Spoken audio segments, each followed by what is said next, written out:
Good evening and welcome to our June 18th, 2024 City Council meeting. It is 7:04 p.m. Meeting is now in session. Tonight's invocation will be led by Pastor Samuel Martinez from Amazing Love Ministry. I will lead us in the Pledge of Allegiance, and in honor of our Juneteenth proclamation, we'll ask everyone to continue to stand for the song, Lift Every Voice and Sing. All rise. Thank you, Mayor. Heavenly Father, as we gather here this evening, we thank you for the freedoms that we so richly enjoy in our country. And Father, we thank you for those men and women that have gone before us, Father, that have served, and many that have given their lives, that we may be able to enjoy the freedoms that we're enjoying even right here, right now.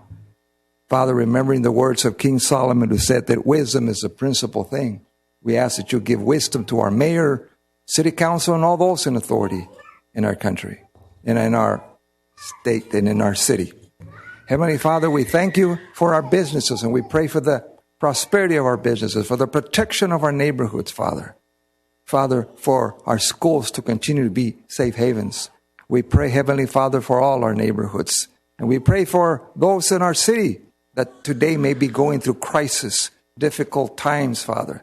We pray for people around them to be an encouragement to them. And Father, help us today to gather together in a spirit of mutual respect and honor for one another as we gather around the issues of our city. And we remember the words of, the Lord bless you and keep you, West Covina. The Lord make his face shine upon you, lift up his countenance upon you, and grant you his shalom peace. God bless America and God bless West Covina. If you can take off your hats, put your right hand over your heart. Ready, begin. I pledge allegiance to the flag of the United States of America and to the republic for which it stands, one nation, under God, indivisible, with liberty and justice for all. We can stay standing. Do we have the...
Assistant City Clerk, roll call, please. I'm hearing a lot of medals, which must mean we have some champions in the room.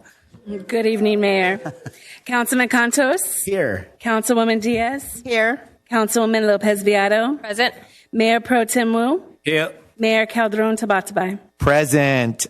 City Attorney, is there anything to be reported out of closed session? Nothing to report, Mr. Mayor. Thank you. All right. It is time for some presentations. Testing.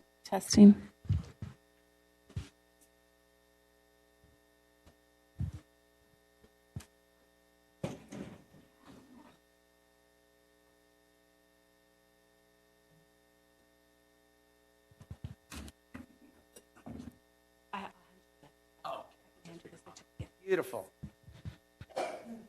All right. I'd like to invite Coach Mr. Mario Salazar, Coach Santos Cardona, and the West Covina FCG 2010 or 2010 soccer team. If you can come up, we can bring you all up.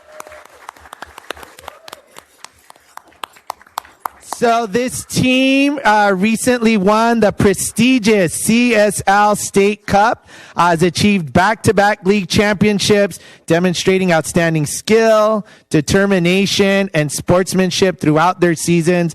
Their dedication not only brings pride to our city, but also serves as an inspiration to young athletes and the community at large. The council and I would like to celebrate your achievement with a certificate acknowledging all your hard work. As a coach myself, I understand how much work goes into winning championships, and we are so very proud of you. So if you could talk a little bit about the team before we honor each of them individually. Yes, hi, my name is Martha. I'm the team manager. Our team has been together, 5 seasons? 5 seasons. We've played probably over 250 games. So they have worked really hard to be here, and we're really proud of them, and we hope they continue to grow and keep practicing and just play harder. We want to keep moving up and win more championships.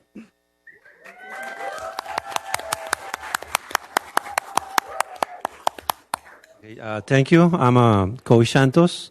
Just want to say thank you for the girls for all your job, but most I want to say thank you for the parents, because you have to bring them here. They're not here, but I want to say thank you to the president of our leagues, West Covina, and thank you for you, because without you, we can do anything. Just thank you.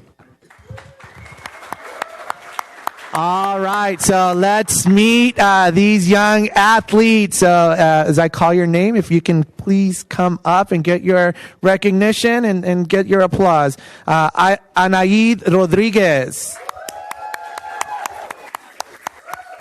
Andrea Galindo. Audrey Galindo.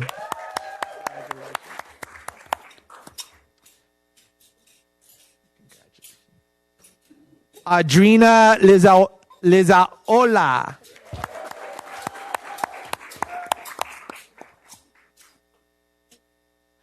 Ava Tovar. Brenda Beltran. Brianna Beltran. Diana Cardona. Ooh, Brianna.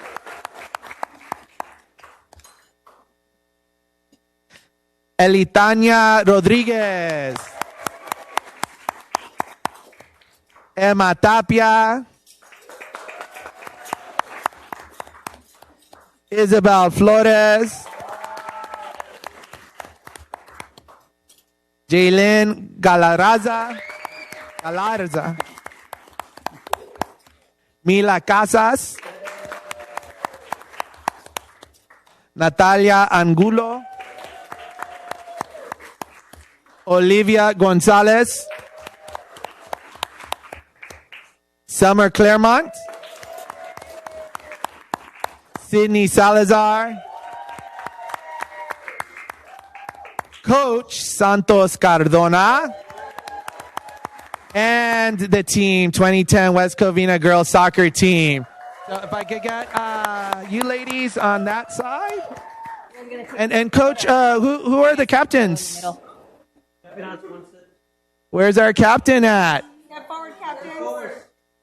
All right, so we're going to have the captain say a few words about the team.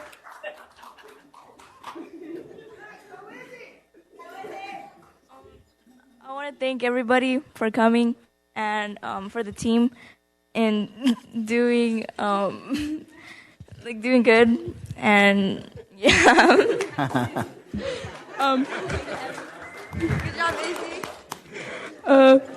I just want to thank all the girls that work hard. We all work hard to win it, and we all work as a team. So it's all team effort, because soccer is not just one person effort. We all work together, and our teamwork is amazing. And I love the way we bond, and it's just awesome to watch us play. Thank you, girls. I just want to say thank you, parents, for taking the kids to the games. And for the girls, we had good teamwork and we made state cup champions. And yeah. All right. Well, I think you guys are used to taking photos, right? So if we can squeeze in, let's all come out here. Some of you on that side, let's come over. Let's scoot down this way.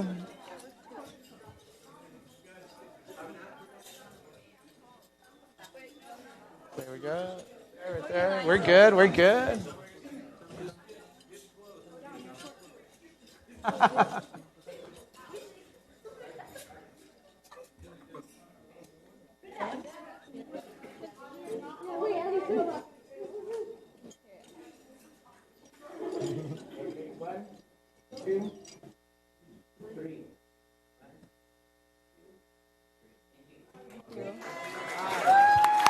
Give it up. One more round of applause. Congratulations.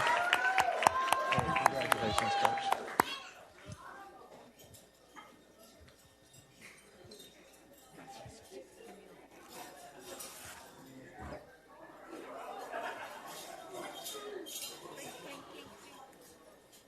Spider.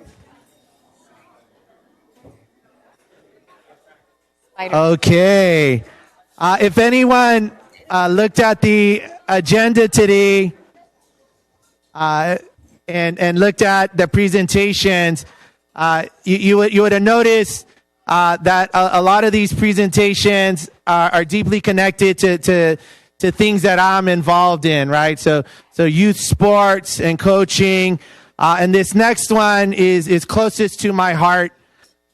I've been a history teacher for over 20 years myself. And so I understand what it is to be in that classroom. And I hope one day to have the impact that Mr. David Beacons has had.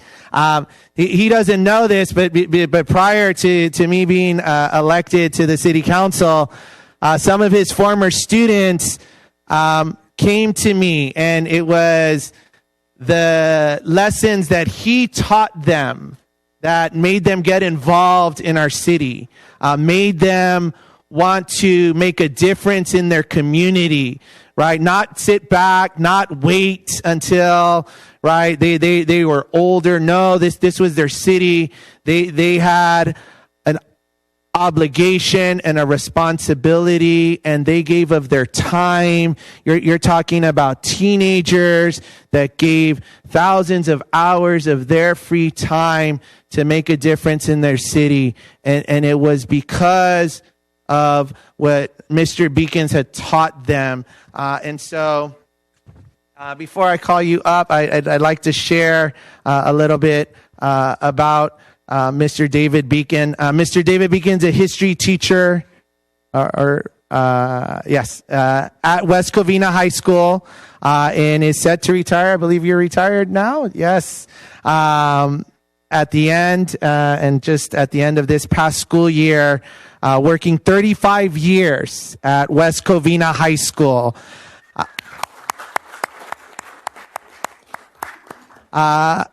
A former student of his who I know very well, and if you ever meet this individual, you'll never forget him either. Michael Sarrasso wrote an op-ed in the San Gabriel Valley Tribune, so hopefully everyone can read it, but here's a piece that he wrote.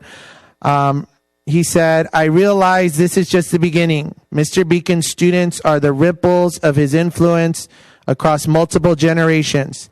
Thinkers, adventurers, educators, business leaders, poets, and organizers, each sharing a piece of his legacy connected to one man and his dedicated vision to wander freely, endlessly learn, and forever create." And so I would like to invite Mr. David Beacons up to the front so we as a city can recognize him. If we can give him a round of applause for your dedication and contribution, not only to the city of West Covina, but to every community that one of your students lives and works. If you could share some of your insight with all of us.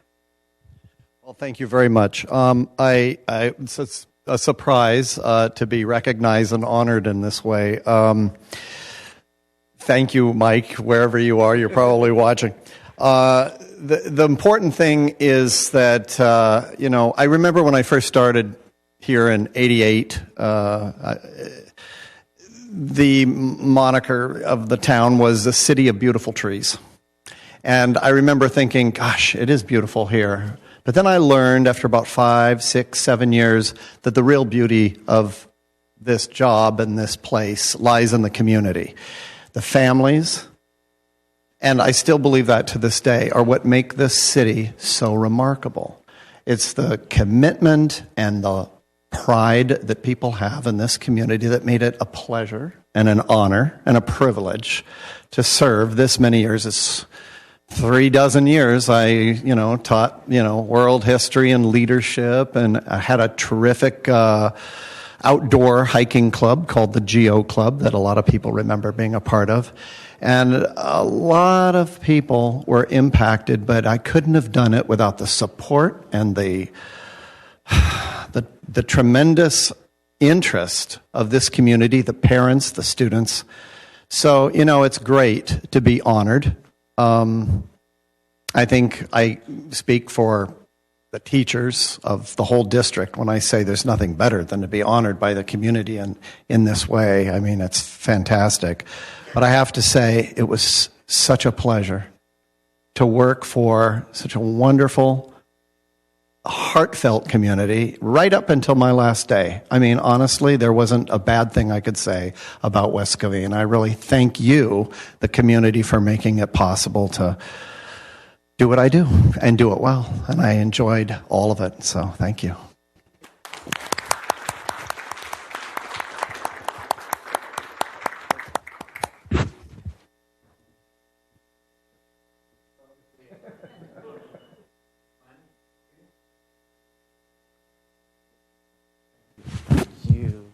Appreciate it.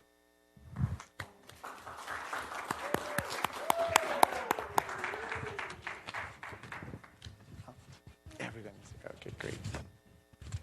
All right.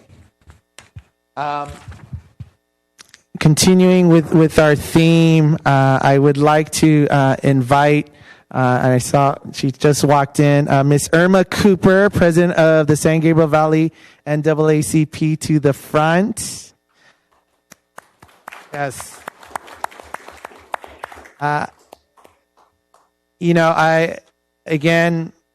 of the privileges of being able to have the title of mayor is being able to honor folks like Mr. David Beacon, but also to acknowledge important events, important community members, and to be able to give this proclamation today to proclaim the recognition of Juneteenth in the city of West Covina. Again, it is something that is necessary. And so just for those of you unaware, on Freedom's Eve, or the eve of January 1st, 1863, the first watch night services took place. On that night, enslaved and free African Americans gathered in churches and private homes all across the country, awaiting news that the Emancipation Proclamation had taken effect. At the stroke of midnight, prayers were answered as all enslaved people in Confederate states were declared legally free. Union soldiers, many of whom were black, marched onto plantations and across cities in the South, reading small copies of the Emancipation Proclamation, spreading the news of freedom in Confederate states. Only through the 13th Amendment did emancipation end slavery throughout the United States. But not everyone in Confederate territory would immediately be free. Even though the Emancipation Proclamation was made effective in 1863, it could not be implemented in places still under Confederate control. As a result, in the westernmost Confederate state of Texas, enslaved people would not be free until much later. Freedom finally came on June 19th, 1865, when some 2,000 Union troops arrived in Galveston Bay, Texas.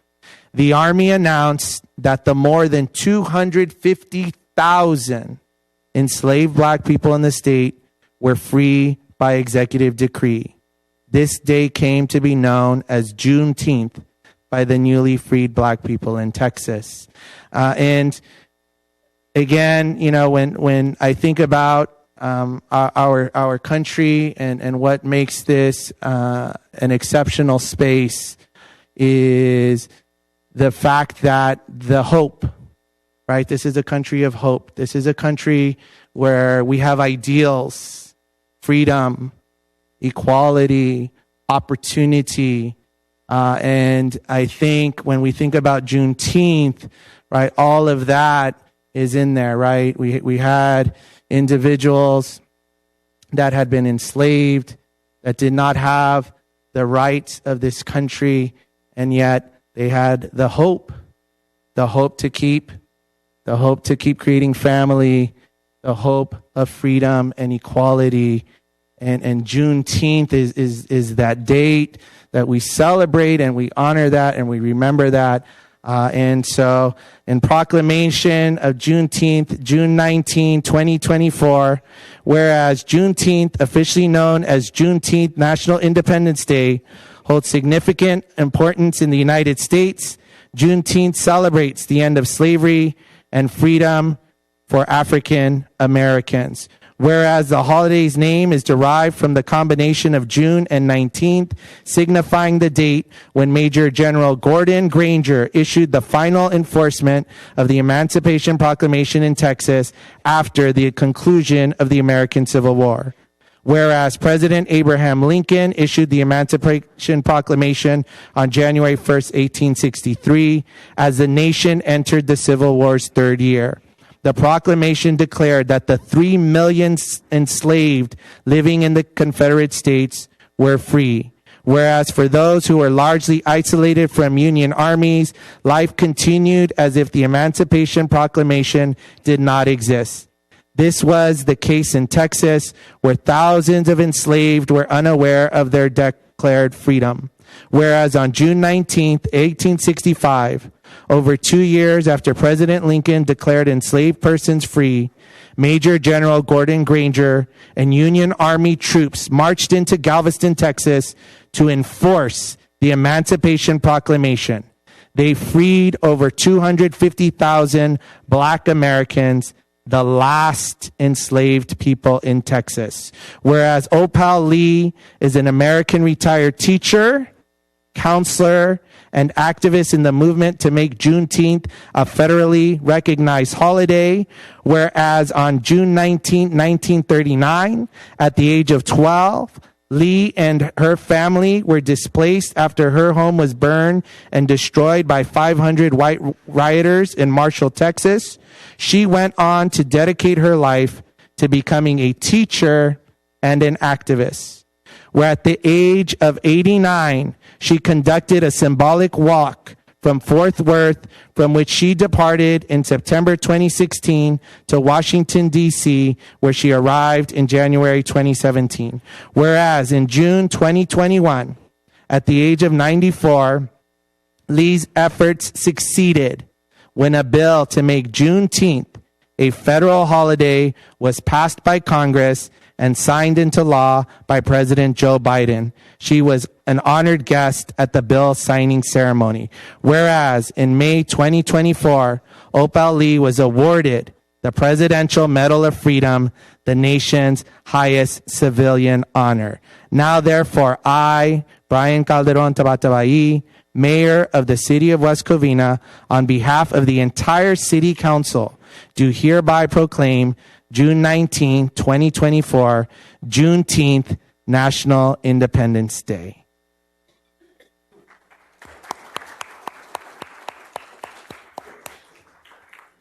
Thank you. This is such an honor. I moved from Michigan to California when I was a little girl. And it shocked me when I got to California that none of the kids knew anything about Juneteenth. And I guess I only knew because my parents were from the South, and we always celebrated. But still today, many people in the States have no idea what Juneteenth is all about. But as I stand here today, I'm very proud to know that my president made Juneteenth a national holiday. And so I am so thankful, and I will carry on the work of sharing what Juneteenth is and what it means to the Black community. Most important, it meant that our families could be reunited. And even with all the technology today, we are still learning where our family members are. So thank you, Mayor, and the City of West Covina for making this possible today. Thank you.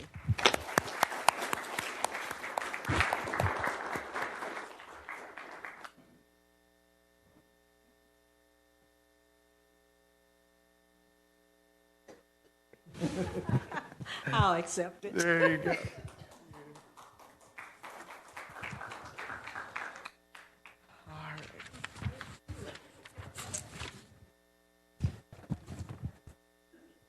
And now I would like to invite Miss Camila Camaleon to the front. And again, yeah, let's cop it up. Yes, definitely. And again, as the mayor of West Covina, I'm really just proud of the things our city stands for. As I've mentioned to folks in West Covina, we teach history. We don't ban books. We include everyone. And that's why, like I said, today, these proclamations, the honoring of Mr. Beacon, really speaks to who we are as a community. And so today we will be recognizing Pride Month here in the city of West Covina. Lesbian, yeah, let's cover it up. Lesbian, gay, bisexual, transgender, and queer LGBTQ Pride Month is currently celebrated each year in the month of June to honor the 1969 Stonewall Uprising in Manhattan. In the early morning hours of June 28th, police raided this popular gathering place for young members of the LGBTQ community, arresting the employees for selling liquor without a license, roughing up many of the patrons, and clearing the bar. The Stonewall Uprising was a tipping point for the gay liberation movement in the United States. In the United States, the last Sunday in June was initially celebrated as Gay Pride Day. In time, the day expanded to become a month-long event.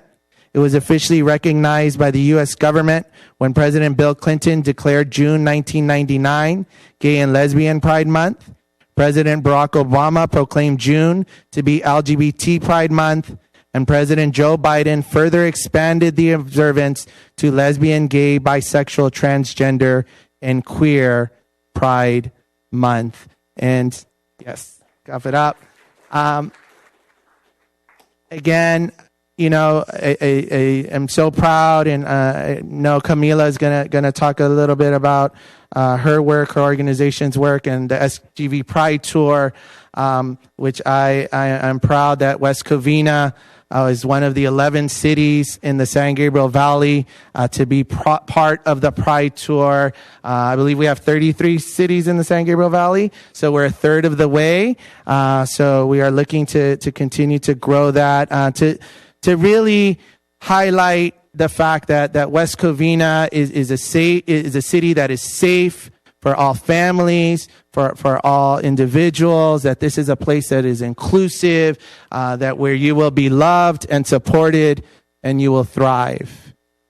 And again, today is a proud moment because we recognize the humanity in everyone, in our unsheltered folks, in our LGBTQ community, and all the people who reside in West Covina.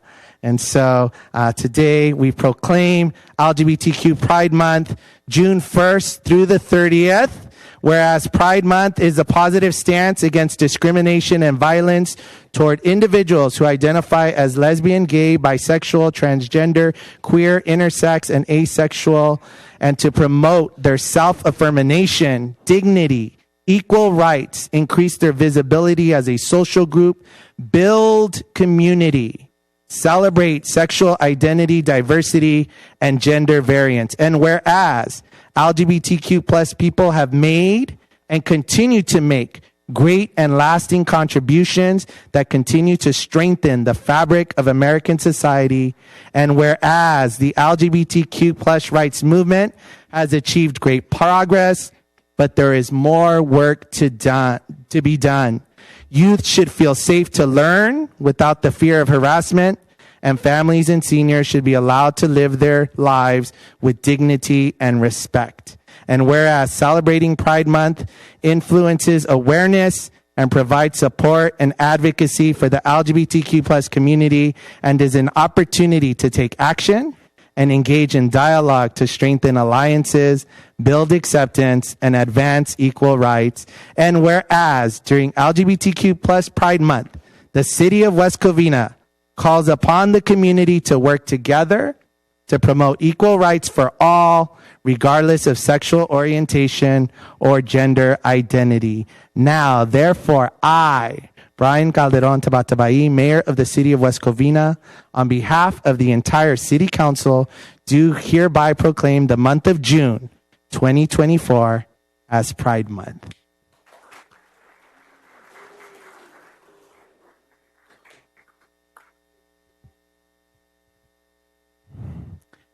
Hi, everyone. My name is Camila Camelion. My pronouns are she, her, ella, and I am the first trans woman of color board president with the San Gabriel Valley LGBTQ Plus Center.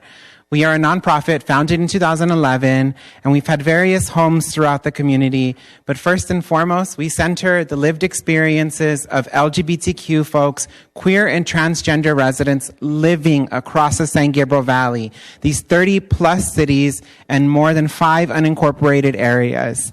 It's so important to think about cities like the city of West Covina, one of the largest cities in the San Gabriel Valley, centering Pride Month this year.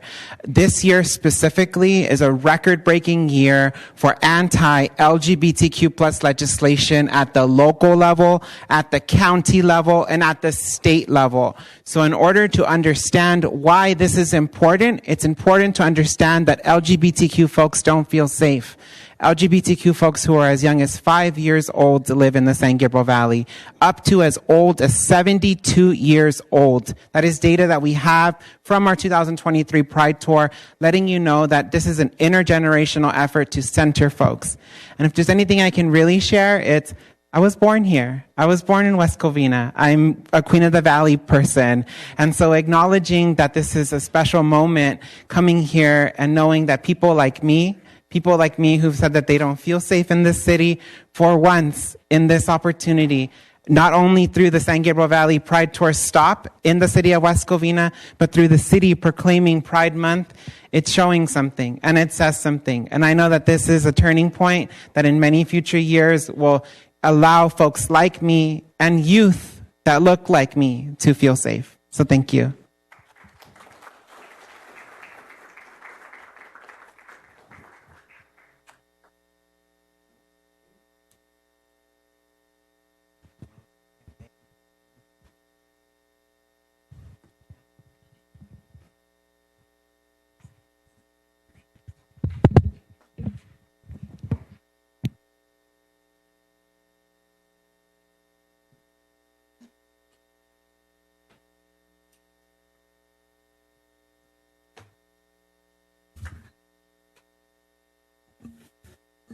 Now for our city manager's report, which will be given by our city manager, Paulina Morales. Good evening, Mayor and Council members. Before we get started on the city manager's report or part of it, I wanted to introduce our newest member of our staff, Ms. Susie Perez, if she could stand up. She is our community... She's our community services deputy director. She was with us and had an opportunity to move on to another city that she couldn't, she had to take that offer, but we are glad to have her come back and join our staff again. So she just started last week and she's hit the road running. We've had a lot of projects assigned to her, so she's going to be busy, but she is going to be in charge of making sure all of our community facilities are, programmed, our special events are up and running. And so our senior center as well, she used to work in the senior center and now will be overseeing all of the facilities. So we're very excited to have her back.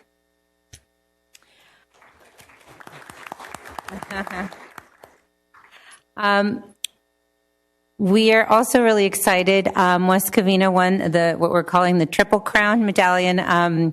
We have been getting awards for our budget, and this year we got the award for Distinguished Budget Presentation Award for its fiscal year 23-24 budget. And it's from the Government Finance Officers Association, or GFOA. So we're very excited, and that's to congratulate our finance staff. They do a very good job at putting the budget together. It's hard work, and so we greatly appreciate all of their efforts. So big thank you to our finance staff.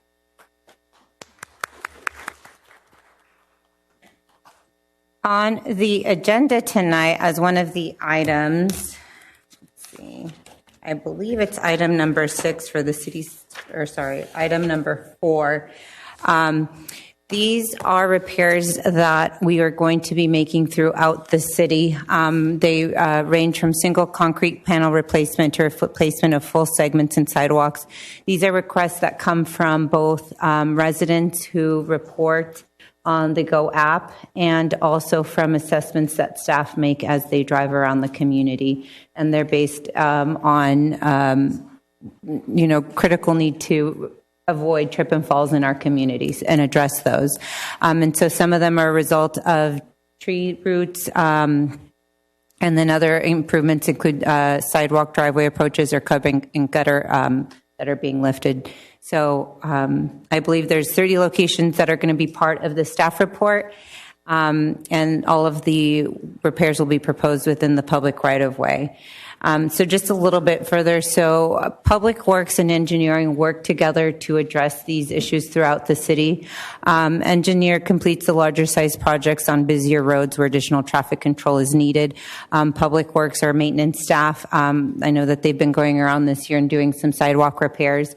They're able to do the smaller size repairs and more immediate fixes like grinding of the asphalt to reduce those potentials for trip and fall. So it is a team effort amongst our departments to get those addressed. In addition to these proposed 30 improvement locations, we are working with the approved contractor that council approved for our ADA assessment, and that's looking at our sidewalks throughout the city to make sure that they are all ADA accessible. And so that's going to be something that we're going to be bringing forth once that report is completed in the fall of this year.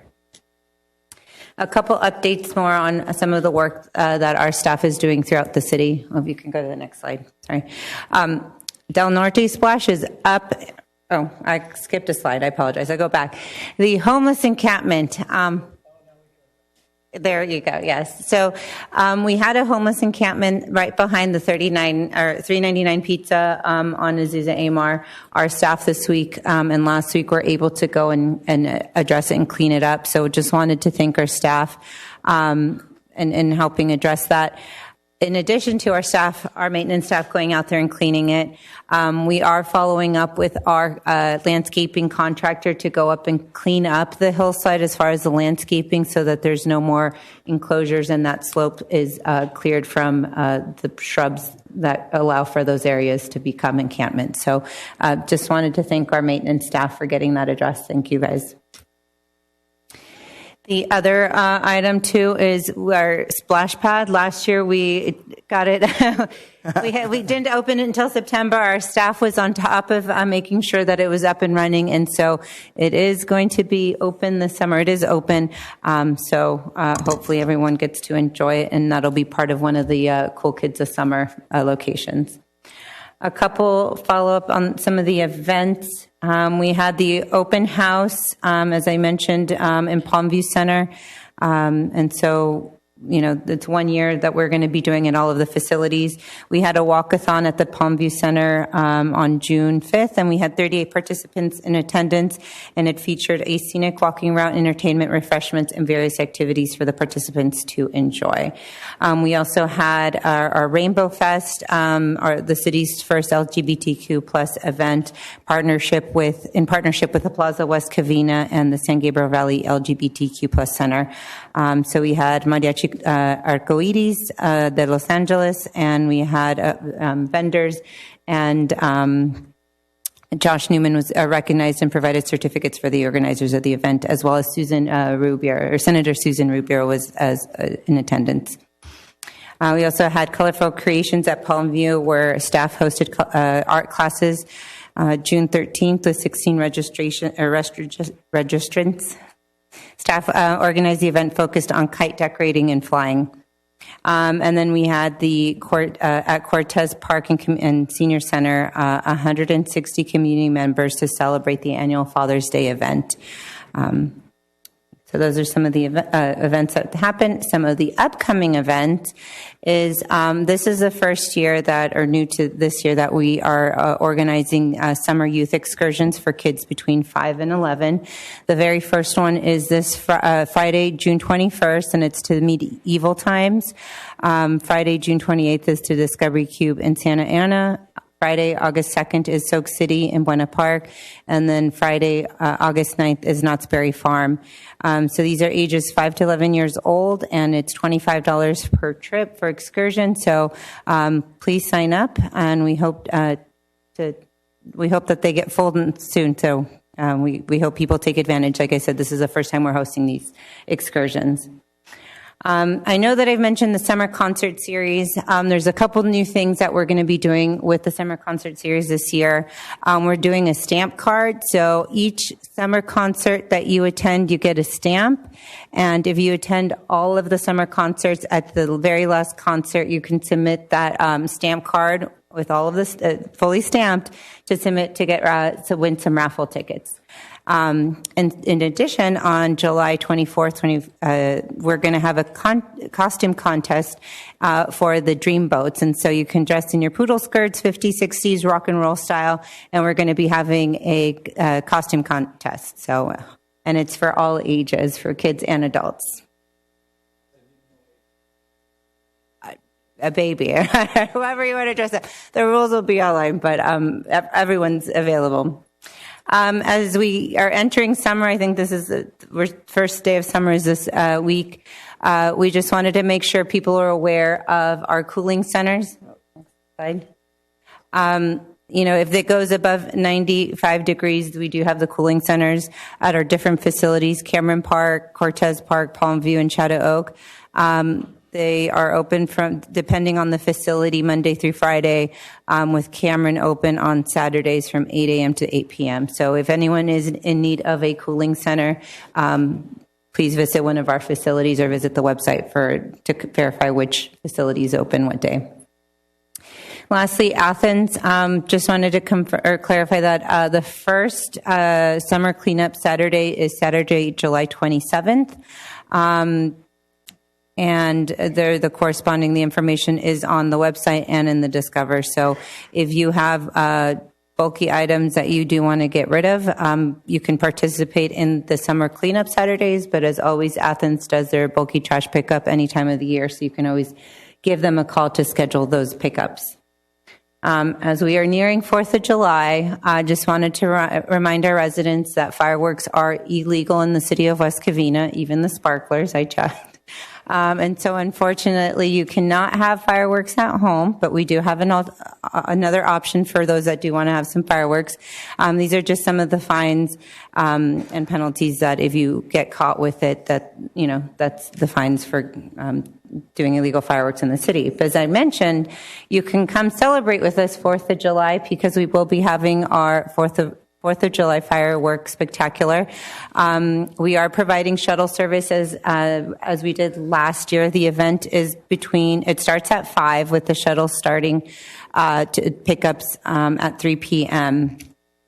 We are also going to be doing a Uber promotion, so if people want to take rideshare to the event, and you'll be able to do that as well.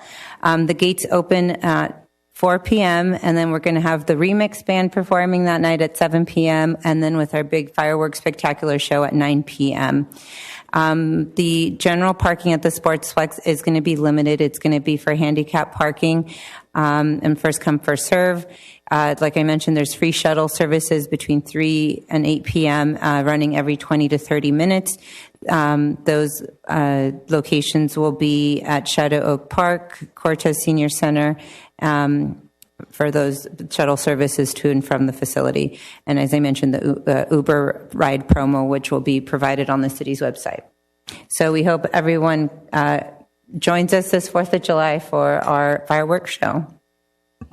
And then just a list of some upcoming events. We have Coffee with the Mayor tomorrow at 9 a.m. at Coffeeholic. Summer concert starting this Wednesday. We have District 4 community meeting Saturday, June 22nd at Greenridge Park. Tiny Tots graduation Friday, June 28th. Our 4th of July event, July 4th. Cool Kids of Summer starts July 5th and goes until August 2nd. Each week it changes location, so please check our website to see what location is which Friday. And then the second annual Mega Moon Festival Saturday, September 21st. And that concludes my presentation. All right. Mayor Pro Tem? Yeah, thank you, Mayor. Okay, just quickly, okay, as a tradition, okay, every time we have a head of department come in to introduce him or herself. So I think we should have Susie Perez. I know she's already standing over there. Maybe you should come down to introduce yourself. Since we have the 16 park, we have a sportplex, we have a lot of event, we have a lot of things, and you are basically control almost all the event and all the park, and you should let people know you're the person in charge, okay, so they don't have to bug our assistant city manager or city council. You're the person. If they have an issue, they should call you. Yeah, go ahead. Good evening, Mayor, Mayor Pro Tem, council members, city staff, and members of the public. Again, my name is Susie Perez, your new Deputy Director of Community Services. As Paulina mentioned, I have been with the city of Duarte previously for 3 years, and prior to that, I served here in the beautiful city of West Covina for 5.5. I have 24 years of local government experience. I'm giving away my age now with that, right? So I've been around for a while, but, I am super excited to be back in this beautiful city of West Covina, and thank you to the city manager and the assistant city manager for providing me the opportunity to come back and serve the city and represent the community services department, and really be able to share, as you can see, all the amazing work that is being done in the department and in the city. So thank you so much, and I am open to any questions. Any questions, council? Just welcome back. I was going to say the same thing. Thank you. It's good to be back. Well, thank you. Don't worry, we'll have plenty later on. We will now move to oral communications. If anyone would like to address the council, please fill out an orange speaker card and submit it to the assistant city clerk.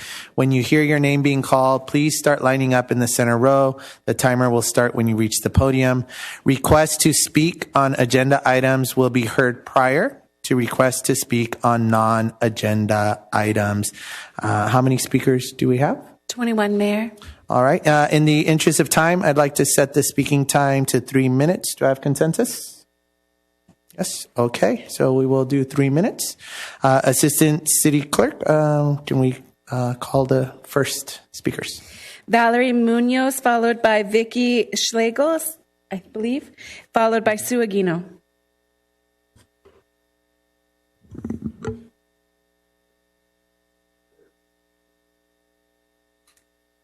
Good evening, Mayor and City Council. Valerie Munoz, council member for the City of La Puente and your representative on the Water Quality Authority. Just letting you know that our agency in the business of water cleanup for the San Gabriel Valley Our goal is to ensure funding, which we're doing a great job at the federal and state level. But I just wanted to say that we also contracted last month with Dr. Shope, and our goal is to now do more community outreach at local events and school districts. So I just want to let you know we are here. If there's any upcoming events that you would like us to be present for any youth programs or just city events, give us a call and we'd be happy to help. Thank you. Vicky Schlegel, followed by Sue Aguino, followed by Herman.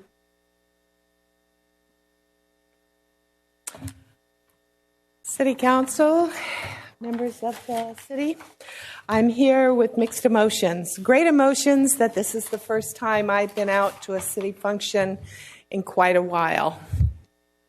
The other is I am very disgusted. I have a picture that I got a week ago, or maybe a little more, and I'm disgusted by the picture itself. The picture is of two young ladies, one being our state representative for the city. The other is of a young lady, our assistant city manager, and they're both on a stage. It's during a flag salute and our national anthem. This is the picture, and I'm not showing it to the other rang. As you can well see, the middle person in here is one of our council members. He has no regard for the national anthem. He's taking a selfie of himself, or a selfie picture of what's going on, instead of to our flag, to the lady singing the national anthem. It's a disrespect to her. It's a disrespect to this city, a disrespect to me and my heritage. But most of all, it's a disrespect to the people that fight for this country, for the freedom that you live in. And it's a disrespect for the USA. Mr. Wu, you are this person. You have no regard for anyone but yourself.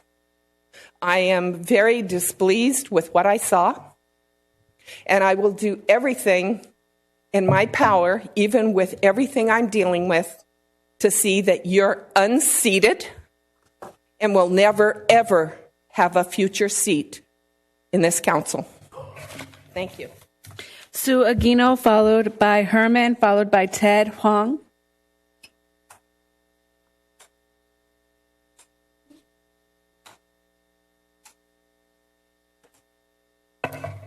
Good evening. My name is Sue Aguino, and about 10 years ago, I started West Covina Residents Take Our Neighborhoods Back, and I started it on the event of the homelessness that was starting to rise in the city of West Covina.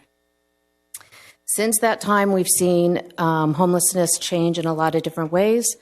We've tried very hard to keep our city safe and to keep the homelessness at a minimum. Well, 5-star hotel on 2748 Garvey in 15 days is going to open to be West Covina's first homeless shelter. It can have up to 90 beds, can serve up to 180 people. This is going to affect every business, every resident, every homeowner in the city of West Covina. I spoke to the manager today. He didn't really know who I was. He says we will be open in 15 days after the renovation is complete, and we will receive our homeless. I said, are the homeless supervised? Do they have curfews? He says, no, if we have a problem, we will call a county contact, and if they don't answer, we call the PD. How many rooms will be available? Well, we have a big property, so no problem. No problem. We have a waiting list now, so you won't have any problem getting in. So District 5, Tony, this is in your district. It's going to be open in 15 days. Why did the city residents not be made aware that we are going to have a homeless shelter? And if anybody here says that they weren't aware, shame on you. Shame on you. And if I hear one time my hands are tied, And I've heard it many times, many times throughout the years. I will say when Van Lee wanted to be a room key, Covina got together and all the council got together. They stood side by side. They rallied up their residents. They got to Van Lee. They stood in front of the cameras and they stood next to their voters and to their residents. And Van Lee did not happen. But this didn't happen this time. You speak, Mr. Tabatabai, you speak about the safety of the LGBTQ. How about the safety of our residents? How about the safety of our business leaders? How about the safety of our children walking back and forth to school? There is going to be people there. You have Mesa School there. You have an elementary school. You have In-N-Out there. You have so many things there. You have businesses. What is going on? Why would this council allow this? And if anybody says it's because of Susan Rubio and the county, you are our voice. You are our voice. And if you can't stand up to county, why are you here? You should not be here, any of you, if you can't stand up and protect us. Thank you. Assistant City Clerk, if you could hold. So there is not to be applause or yelling out during public comment. I understand there's some emotions, but in order for the so that will be your warning.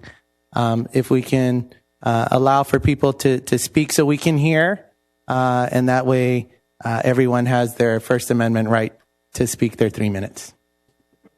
Thank you. Herman, followed by Ted Wang, followed by John Shoemaker. So let me give you the background on contaminants in water supply affecting certain cities. Maybe you're one of them, but who knows? You know, the background goes into this memorandum of DuPont and 3M class action settlement to resolve this dirty drinking water, a system that the taxpayers and some dummies keep paying into this system of infrastructure that doesn't seem to work, right? So let's go into this agreeing to pay $1,185 million and not less than $10,500 million and not more than $12,500 million because of industry public utilities is one of them that has given us contaminated water. Isn't that pretty pathetic? Isn't that pathetic at a time now when water is a source for us to thrive? Not this racial shit. Oh, excuse the language. I shouldn't use that. That's a violation of my First Amendment. Do you want to handcuff me and lead me out, Miss Rosario? Because after all, you know, you run the transportation system for a Foothill, and there was a shooting right down the street in Baldwin Park. And you're on that transportation committee. Hasn't changed. Haven't I been talking about millions of dollars wasted on security? Just the same as I got threatened by some stupid West Covina PD guy in here earlier in the meeting because he said my radio was too loud. Well, too bad. There was no meeting, and I will use it. But this is what's scary, and I'm trying to figure it out. It says, because of this, God gave them up over the shameful lust, even their women exchanged their natural sexual relations for unnatural ones. In the same way, the men also abandoned natural relations with women and were inflamed with lust for one another. Men committed shameful acts.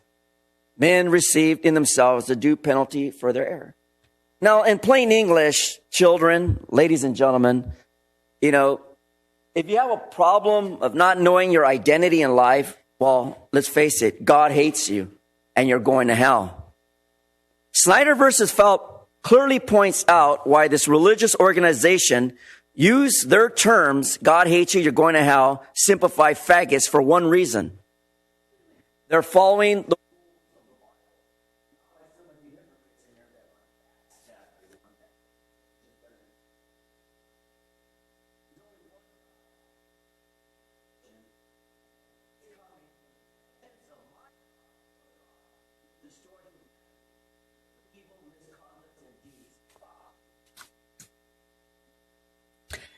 Ted Wan, followed by John Shoemaker, followed by Glenn Hammond. Mayor, council people, I'm the general manager of Crestview Cadillac. We are right next door to 5 Star. Do you know what happened today?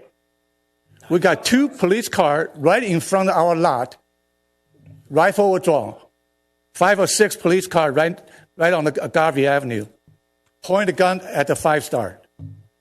I'm here. I'm concerned about our employee safety, our customer safety. How can you guys not know that the homeless shelter going next door? I can tell you over the years what's going on next door. Just about once every month, the things I just described happens. I'm really concerned. One time, I had a female employee came over scared. Somebody yelling at her. The person yelling at her, from what I heard from our employee, they do that every day for about 2 hours, screaming. I'm here. I'm worried about our employees. We are the number 5 in the top 5 Cadillac dealership in California. We pay a lot of taxes. Who pay you? Okay? We have a naked lady standing by the corner for hours. We have people on drugs, on a bicycle, cruising in between our lot. One time we had a screaming guy came into our showroom, scream and yell, scared all our employees, our customer away. It took our 4 employees to hold them down and wait until police to come. And whatever you guys allow is going to get worse. I'm here to just let you know, I'd like for you guys to stop it. Okay? If you also look, if you Google whatever the review of every business, okay, we are one of the best. Okay? We're one of the best. We are a luxury dealer. And how can you let this kind of thing happen? I am truly concerned about our employee, more important for our customer. We have a lot of family customers. They are waiting in the waiting room. When you see police car out on the lot, gun draw, how would you feel? If you were now waiting, how would you feel? How would you feel? I have two other, employees here. They will tell you, what they saw. I just want to give you my share of it. Okay, thank you for your time.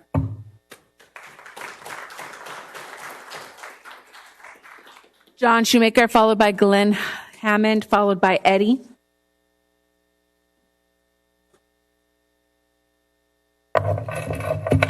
Tonight, I'm going to talk about people's right to speak, which entails the next election. One of our council members' husband will get up here and say things like, DACA recipient, DACA is caca,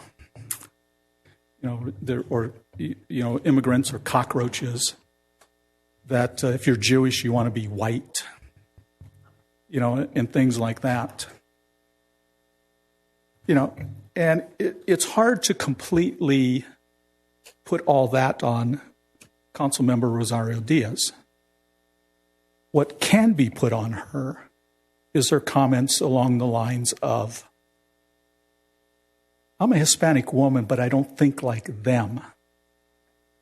Well, I'm trying to figure out how Hispanic women think, considering, I was raised by Amelia Santone, who was Amelia Del Valle before that, Emma Santone, who was, my mother, Amelia Perez, who was my sister.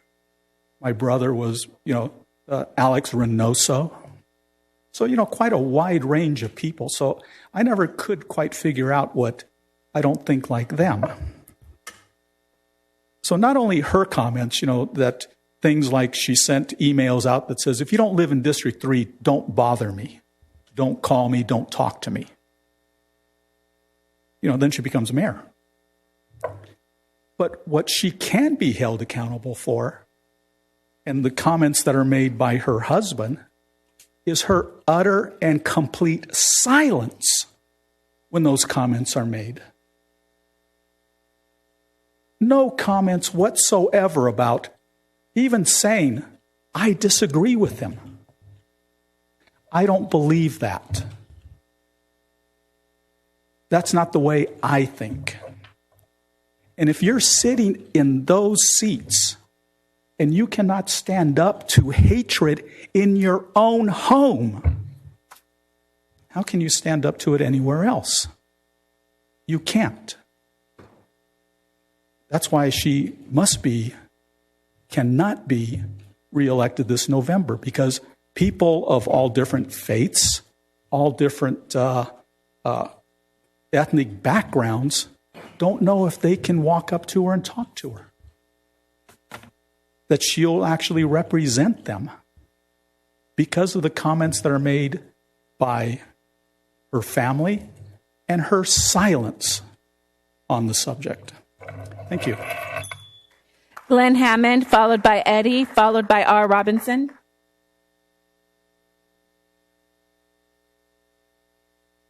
Good evening, Mayor, Councilman, member, staff. I'm on behalf here with Chris Cadillac about the shelter's going to be put next door. I've been there for 31 years. Lately, the years it's just been getting worse with prostitution, drugs. I clean up the lot a lot and I see syringes, condoms, drugs all over the lot, on our lot that they throw over from the hotel. Police is constantly always there.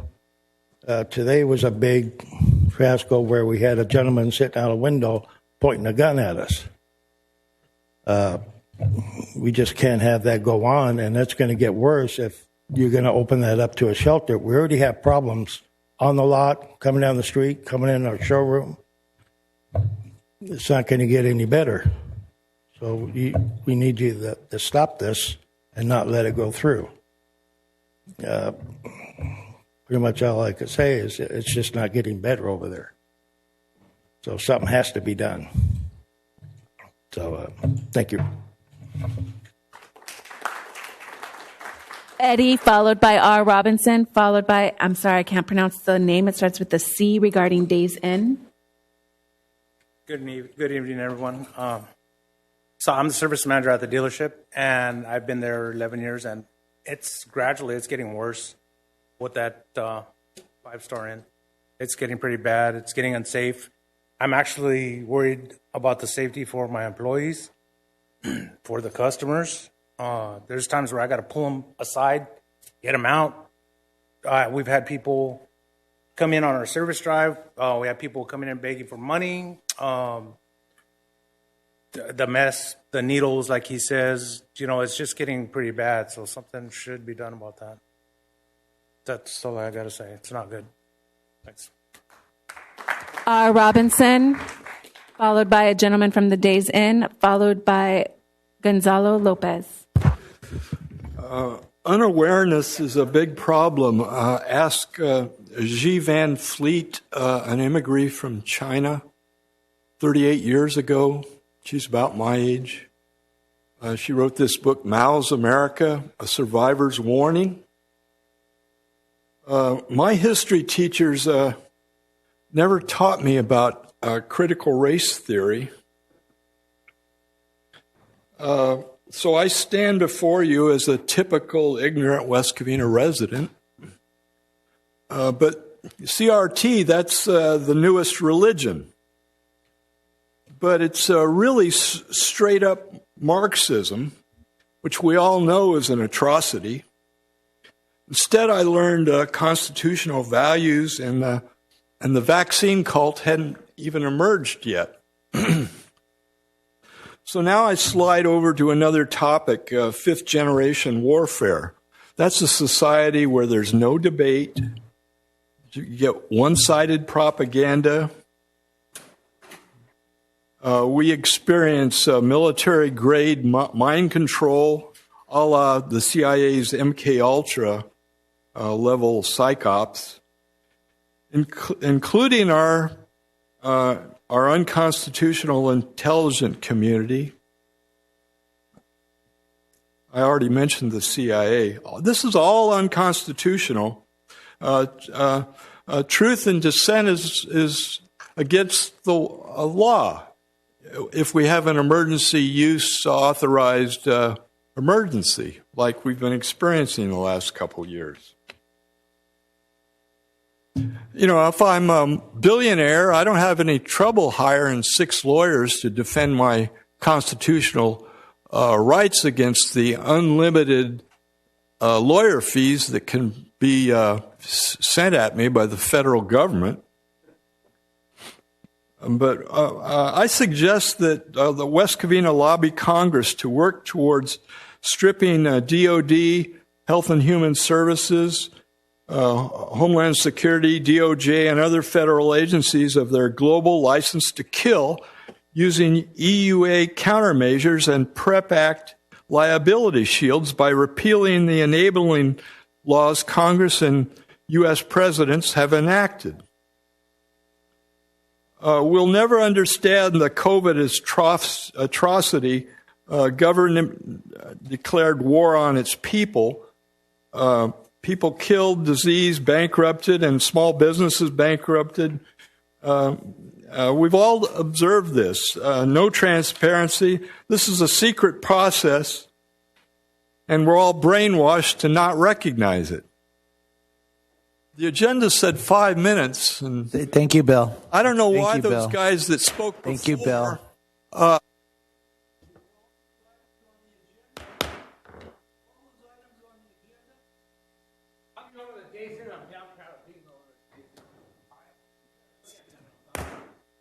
Sir. Yeah. 3 days. You guys had none of you guys besides one person on the board has called me back. All right, I've talked to all your people that are at your office. I've left 4 messages every day. Where's my phone call back? I learned a goddamn legit business in West Covina. All right, I've been there for 28 years. I'm disgraced to be next to the 5-star. All right, I wasn't ever going to do no homeless program. I had first responders at my hotel, and I'm damn proud of having first responders. You guys had people come, you guys had Chief Bell come to me and tell me, hey, don't do this. What's going on with the 5-star right now? You guys haven't even told anyone, and you guys know for months. All right? You guys know for months. I know this for a fact. You guys say that you guys don't know. I know for a fact that on the 1st, there will be 2 buses there. All right? I know this from the owner. And you guys are denying it? What kind of bullshit is this? I don't care what you say.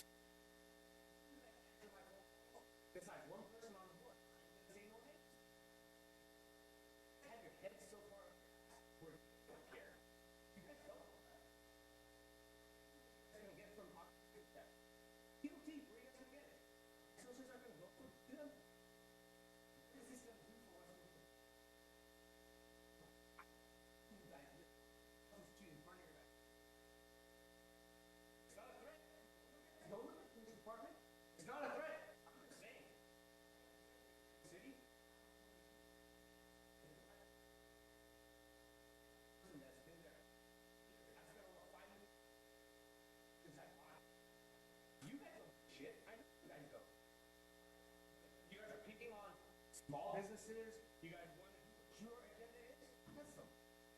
You guys answer your phone calls or call people. I don't care.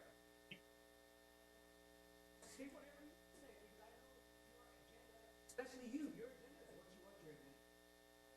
That's a majority vote here. It's just your vote is going to count. And if it's going to happen, it's going to happen. But I will have bus in front of someone's house. Gonzalo Lopez, followed by Rita, followed by Sam Petel. Okay, my English no is properly, but I to speak this. Yes, hablar. Okay. I live in 23 years in the property Daisy. I working there for 23 years. All the time is working. Sometimes the homeless come in there. I threw it out. But sometimes I need to fight to hit the people. But I don't like these people. Because no listen, nothing. You tell, okay, pick it up your garbage. No, this is not my property. So why you coming in my property? Me say, huh? No, it's fighting, screaming. Why you like stay in the properties? You says you go in the property, stay, you listen to people. The people no listen. So I not like it. Sorry. Rita, followed by Sam Patel, followed by Andreas Lopez.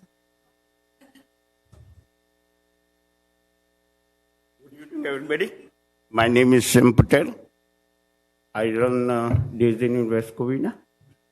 And I'm really upset because you people didn't let us know there's going to be a shelter next door.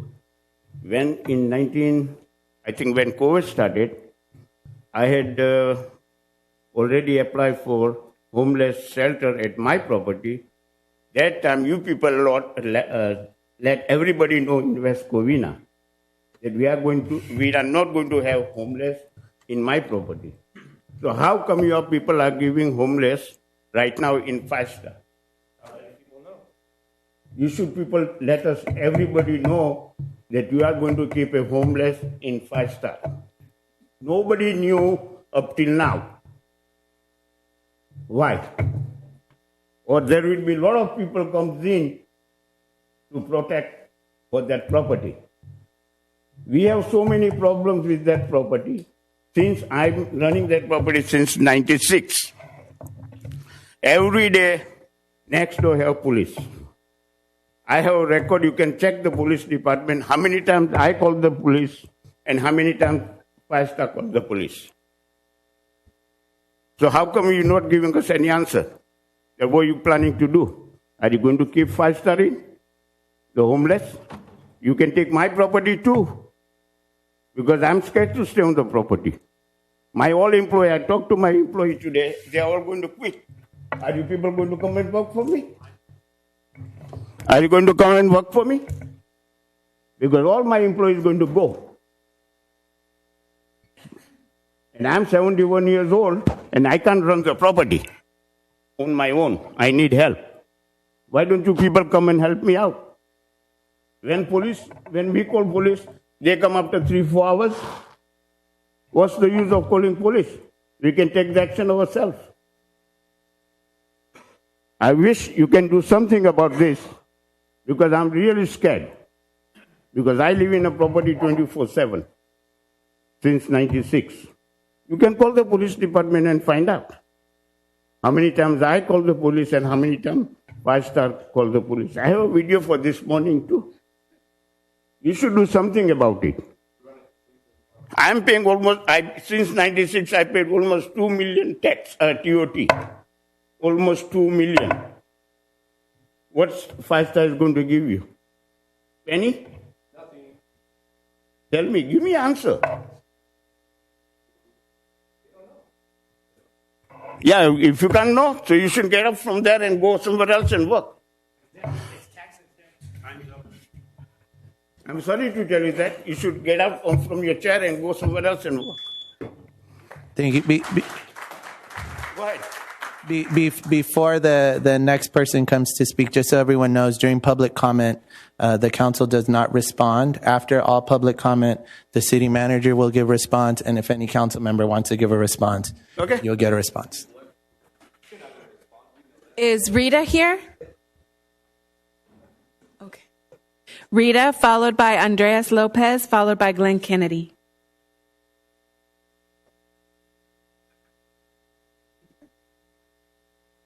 Good evening, Council. Good evening. I have been at the Days Inn for 28 years. We have problems with 5-star Inn every day. Our customer's car get broken. Nothing gets done. We have to step outside and protect ourselves and our customer. It is really dangerous because our property is run completely different. We are family owned. We have to worry about our employers, our customers. Same thing next door. There's a lot of businesses. There's a lot of apartments and stuff at the on the back side. What happens? Every day, like the Cadillac dealership say the same thing. If we say It's going to be the same thing, same complaint. Naked people, needles in our property that gets thrown every day. And Mr. Lopez is the one who sweeps it every day. It is danger. What is customers going to say to us if they see the needle? They think it's going to be the same property, which we pay a lot of taxes. 27, 28 years we've been there. Something needs to be done. So let's hope something gets done, because it is going to be really dangerous. Up till right now, it's been really bad, but it's going to be danger now for the community, because there's a lot of families that live nearby. There's a lot of businesses. People walk down the street. We get scared. They run into our properties because they're fighting 24/7, because they're all druggies. What happens? And now it's going to be even worse. So let's hope something gets done. Thank you. Andreas Lopez, followed by Glenn Kennedy, followed by Bill Elliott.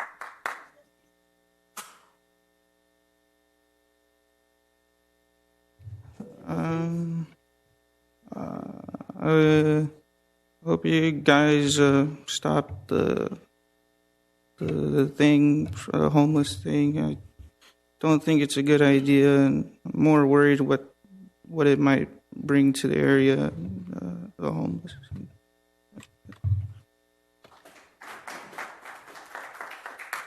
Glenn Kennedy, followed by Bill Elliott, followed by Wilson Lee. Good evening, everybody. Glenn Kennedy. First of all, I have two things I want to talk about. First of all, the Historical Society. I'm inviting everybody here to Summerfest, August 17th.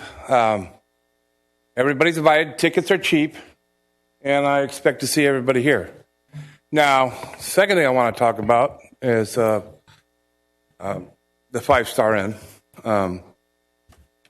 Extremely disappointed in Hilda Solis. I wish I was addressing her now. The city can't really do anything about it. The county supersedes the city all day long. If you're going to bring this in, why isn't nobody notified? I go, what about the residents? This guy has a Cadillac dealership, McIntyre Square, In-N-Out Hamburgers, McDonald's. What about these people? Nobody's notified? These people lived on Virginia Street right behind it. With the homeless coming in, their property values are going to go down 100%. So I'm not going to sit here and yell at you, because you basically can't do anything about it. But we should have been notified. Okay, and if you want numbers, I'll throw numbers at you. LA County is the only county in the United States that pays a tax for homeless. It's called Measure H.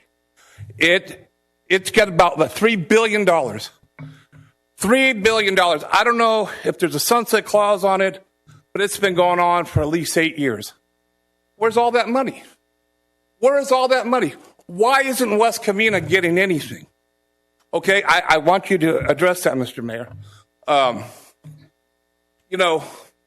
We are 1% of LA County. So we should at least get 1% of that $3 billion. That's how I see it. Now, LA County holds 33% of the nation's homeless. California, the state, is about 70%. Now, your girl, Hilda Solis, you got to agree, she's probably the most powerful Hispanic in this country. She's ahead of all the damn unions. She's tight with President Obama. She's tight with President Biden. But she can't call them up and say, look, we need FEMA money. Everybody's problem is shoved onto us. Where's our money? What about our PD? What about them? This is going to put a massive strain on them, police and fire. And we're not going to get any money. Those vouchers are county vouchers. Everything goes back to the county. Nothing comes to the city. It's a bunch of shit, man. I'm sorry. I wasn't going to get excited, but it is. Now, you got to think of us. We're the residents. And you say you can't do nothing. I'll let it go at that. Thank you very much. Bill Elliott, followed by Wilson Lee, followed by Jacqueline. Good evening, City Council. Bill Elliott. I can empathize with people like Sue Aguino. Stands up here, she's angry at the City Council over this 5-star issue. The Cadillac dealer, the iconic Crestview Cadillac in West Covina, been here for generations. Huge tax base contributor to the city.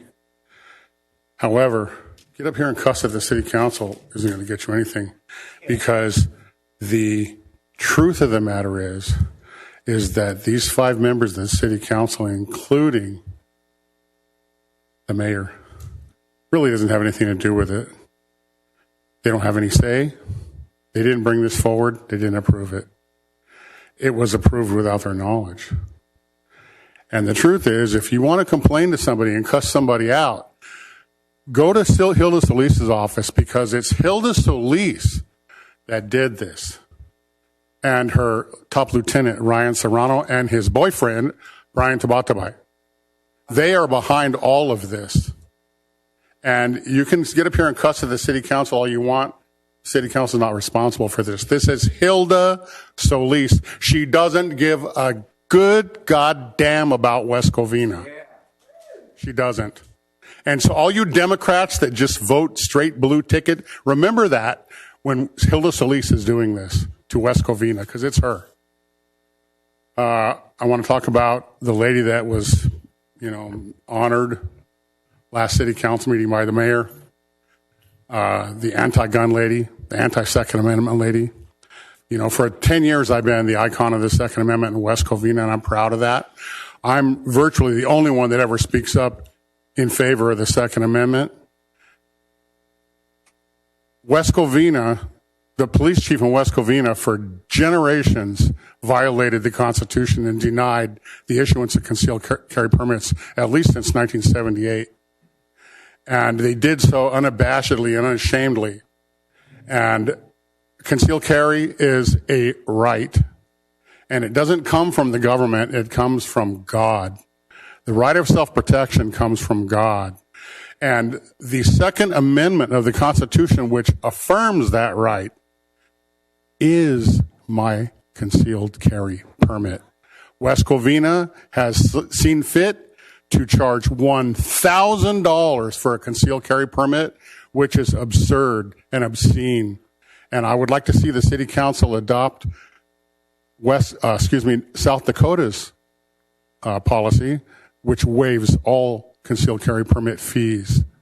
26 states have constitutional carry, which requires no permit at all. Take some action, City Council.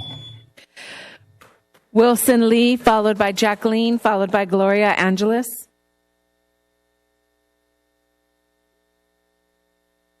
Good evening. It's actually my first time here. I moved here with my family back in 2015 when my wife was pregnant. We bought a house here. And I realized, wow, this is a really good neighborhood. West Covina is a great city to live in. During the pandemic, we bought another house. We sold the old one, a bigger house. It's closer to the 5-day Inn, interestingly. West Covina is still a good place to live and raise a family. I brought my daughter and my son. He just came back from Cameron Park's basketball tryout. Lots of activities in West Covina. The West Covina Quarterly, great. Every time I open up that thing, I tell my wife, this city does a lot of great things. I'm just your typical resident here. I just found out about this 5-day Inn thing at 6:55. My neighbor to the left of me, to the right of me, in front of me, my brother who lives down the street on Cortez, next to the Cortez Senior Center. My best friend that lives on, Evergreen. My friend that lives in Montezuma. They all wanted me to come here to express our concern. I'm actually confused. You guys all here, I can't lecture you. Earlier, the gentleman here, he had a lot of numbers and facts and figures. I would vote for him if he ran for city council. Okay, so someone give me his name later. But you folks here are in your position because you have the ability and the knowledge to do what you do. I voted for some of you. If this 5-day in issue becomes an issue, I will never vote for any of you. I have 8 households that stand behind me in this position. You're looking at probably 40, 43 votes. Some of the kids are growing up, they'll be voting too. For those of you who do not do the right things to help the residents here, this gentleman owns a business, the other gentleman owns a business, they got money to lose. I have a really nice property. I have property value to lose, but I can move. Okay? But before I move, your legacy will be left behind. I want to believe that you guys all want to do the right thing. I really do. I'm not here to lecture you. You're smarter than me. You got people to vote for you. I probably can get my wife and my daughter and my son to vote for me.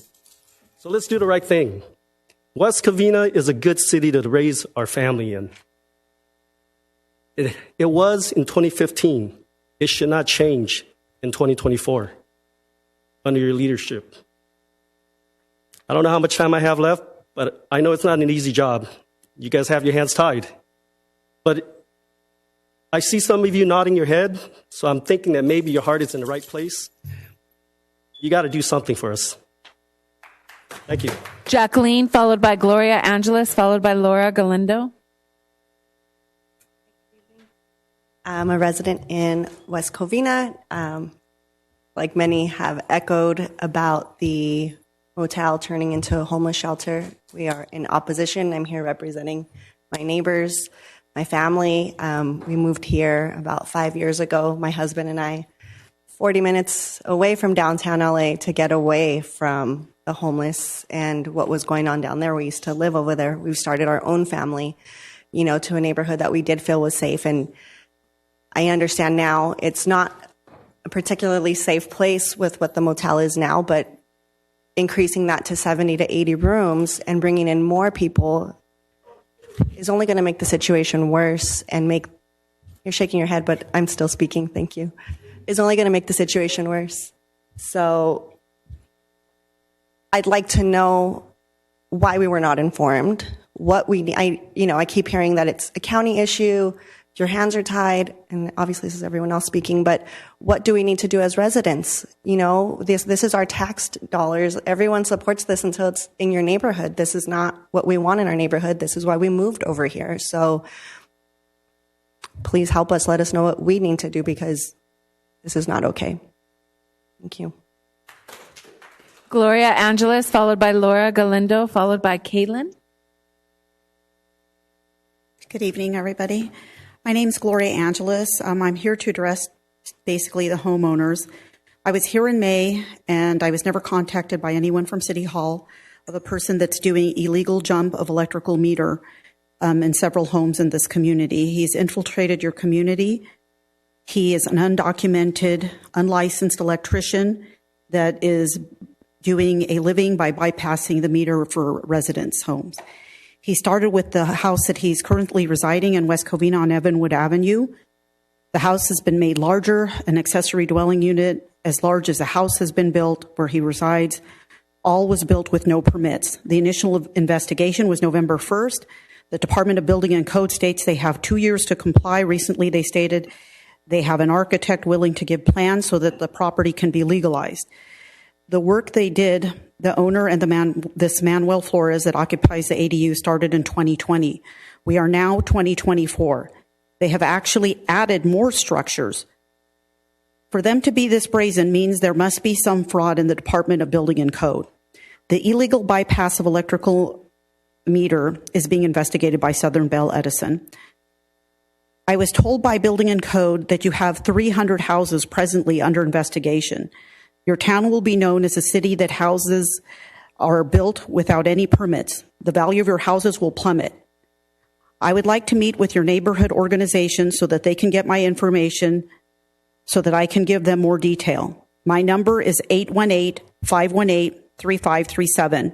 As a healthcare provider, I am doing this to show true concern for the homeowners so that their houses are not next to a house that they allowed illegal jump of electrical meter and their houses could burn down because they're next to that house. Again, my name's Gloria Angeles. My number is 818-518-3537. Thank you. Laura Galindo, followed by Caitlin, followed by Brian Gutierrez. Caitlin.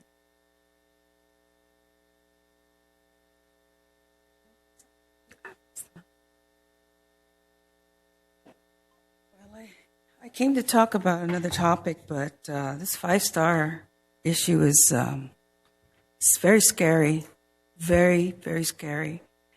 And the comment I'm going to make is that I think amongst the 5 of you working together as a team, something has to be done.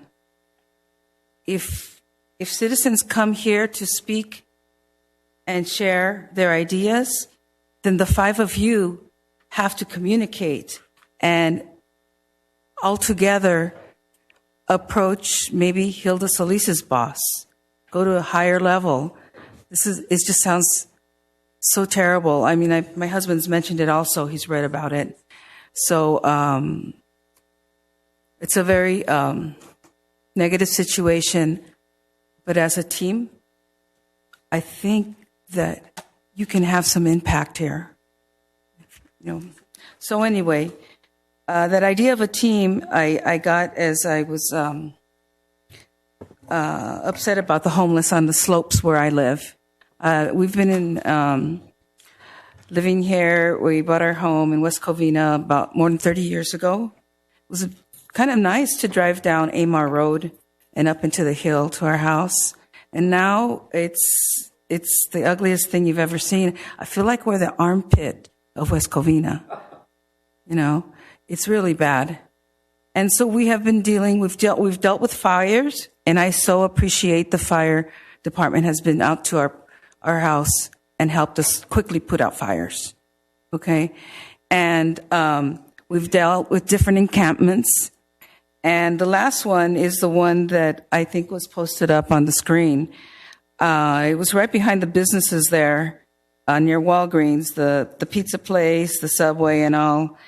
And when they closed down the other encampment, which was great, I guess they started to move over here. But, about a week ago, I saw guys going up with their bicycles. Why are they going up with bicycles, And you couldn't tell from the street just how huge, because the bushes have not been trimmed, so they hide there. And I was so grateful. I reached out to Councilman Ali. I think he called Mr. Joseph Mello. They contacted Gerardo Lopez. I think he's called Jerry.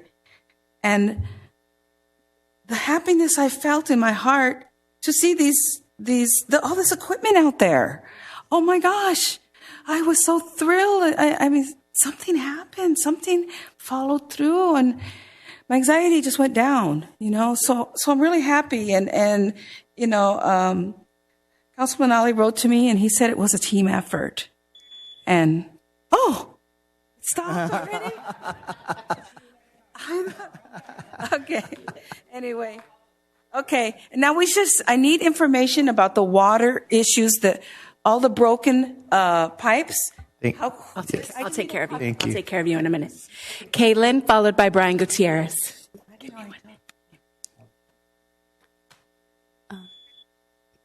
Is it going? Okay. So, hi, council members. My original question was just about probably the city manager might be able to answer this after, but was that the stoplight at Badillo and Sunset. I just wanted to know, I live in an unincorporated area, so getting answers from the city of Covina and West Covina is sometimes hard.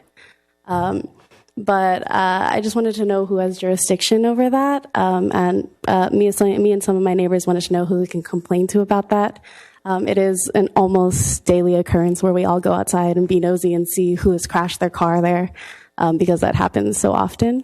But I also just wanted to ask, a lot of people have been concerned about this 5-star inn and the homeless or the unhoused people here in West Covina. And I think that's really important issue to be brought up. But you also mentioned earlier in the meeting that there was a sweeping of the encampment behind the 399 Pizza Co. And the person before me even spoke that when these encampments are swept, the unhoused people kind of just move to another place. So it doesn't really solve the issue. And I was just wondering if there was any information or if the council knew if those people that were swept from that encampment had been placed into a program or had been given any kind of resources other than just being swept and then forcing them to move somewhere else into another encampment eventually. That was it. Brian Gutierrez.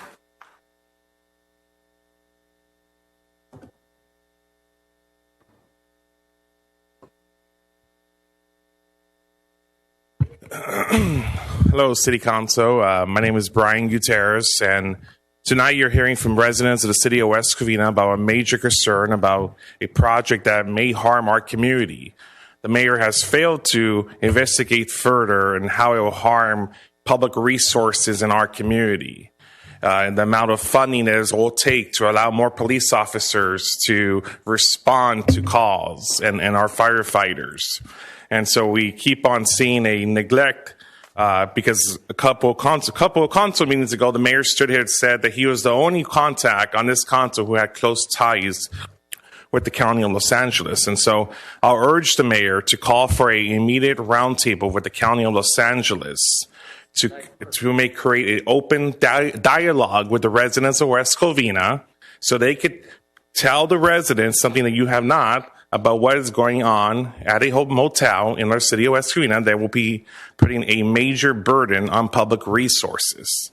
And so you as mayor should take on that responsibility and call for that oversight meeting with the county and invite the community to come to participate so the residents have an informative dialogue and to learn firsthand what are the county intentions.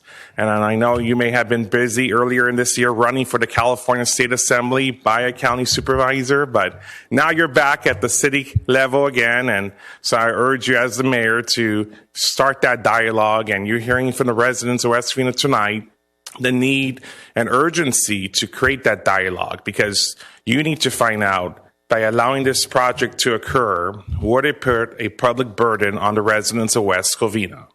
How many 911 calls or calls of service will be already being put over there? And so it's important that this subject is not hidden and it's not left out of the public's eye, because this is an urgent concern. And again, I would like to also say is that homeless people are not criminals. They are individual people just like every one of us. And they need the opportunity to succeed in life. But what the residents are saying today is the need to create open dialogue, because putting a burden on the residents of West Covina and its public resources will harm the residents of West Covina. And so that's why it is important to create an open dialogue. And I will encourage you to create and demand that dialogue to occur here in the city of West Covina, because you could smile and laugh thinking it's a game, but it's not a game, because it's going to put a burden on the residents. And it's unfortunate that you're not taking this seriously as the mayor of the city of West Covina. So thank you. I have no further speaker slips, Mayor. Thank you. City Manager, will you please respond to public comment concerns? And then I also have some comments to share regarding the Days Inn and the project, the Pathway Home. Okay. So I'd like to start off with Kaylin, because it was one of the last comments made. I think she's still here. Yes. So the intersection is Sunset and Badillo. I think that's the intersection you were inquiring about. That's actually half city, half county. It is very hard, yes, but we are working with the county. They do have a project to make some improvements to that intersection, and we will be bringing that before the council within the next month for improvements to that intersection. So please look out for our agendas that come out on the Wednesday before the council meeting to verify if it should be on in July. So one of the two council meetings in July. And then there was a lady, Gloria, had asked or inquired about a property owner not meeting the building requirements. Our staff is working with that property owner to legalize the construction that was done without permit. So we are working with that property owner. And then I think that leads us to a lot of the comments regarding pathway homes. And there's a lot of information that was stated tonight that I'm not sure where that information was obtained or who was given that information. I've been in communication directly with the county, and my communications with the county have, they've led to, they've informed me that they have not executed any agreements to bring that facility into our city, that they are in the process of analyzing or considering West Covina as a location, and that they are still, like I said, have not executed any agreements to move forward. So I'm not sure where the timeline that was stated today was obtained from. I also visited the motel last week. They are doing some major renovations to the rooms, and so for my discussions with them, they're still at least a month out before the renovations to the rooms can be completed. So having said that, in my communications with the county directly, we had talked to them about doing a presentation at a city council meeting. We actually have it scheduled for the July 2nd because we understand that this is a use that we want to inform the community that's going to be coming into our city, and we want to share that information with the community. So we had intended, and we do intend to provide an update, hopefully with the county on July 2nd in regards to that project as a possibility of coming to our community. So that would be July 2nd council meeting. So those that were present tonight in attendance and had concerns about it, we encourage you to come to July 2nd meeting where we will be providing information with the county on what that program will entail in West Covina. Anything else? That concludes my presentation. Thank you. I'm going to make my comments first, and then I'll allow the other council members to speak.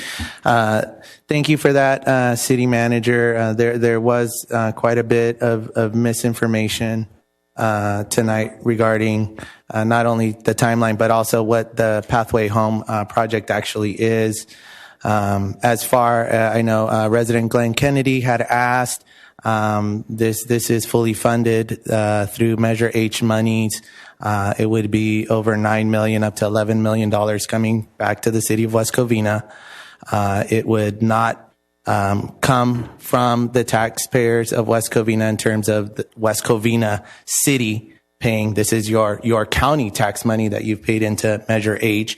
The facility also is the Pathway Home is 24-hour secured location. The city of West Covina would know exactly who is in the facility. This is not a shelter. This is not a voucher program. These are individuals that have been identified by our HOPE team. These are individuals identified by LACADA. These are folks that will be receiving wraparound services. We're talking about full mental health services, full drug services, job placement, transitioning them in a 3 to 6 month time span to permanent housing where they will be able to live their successful lives. I know a resident asked a question about these encampments that we have and what happens to these individuals. Well, currently the city of West Covina does not have space or capacity to give support. Last council meeting, we had our council goals. Our highest priority goals is to address our unsheltered residents. Wraparound services, mental health services, drug addiction services, That has been something that has been spoken by nearly every member of this council from this dais. We've demanded Measure H money. We've demanded full wraparound services to give people the ability to get on their feet and to give them the supports they need. That's what Pathway Home is. The city of Monrovia and Duarte just opened their Pathway Home facility.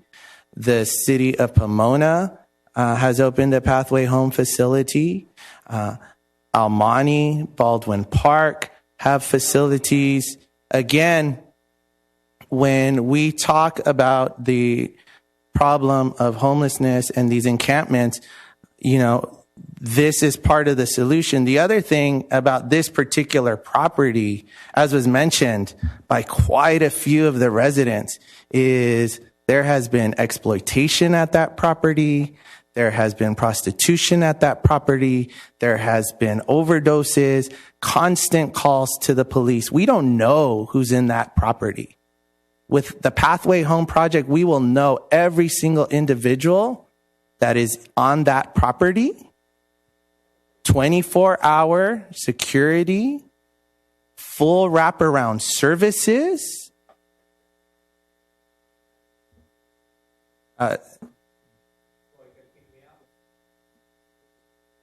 Thank you.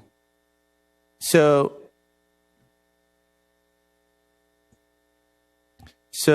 again, when we talk about our priorities, when we talk about the best type of support to solve this issue, I mean, this is that.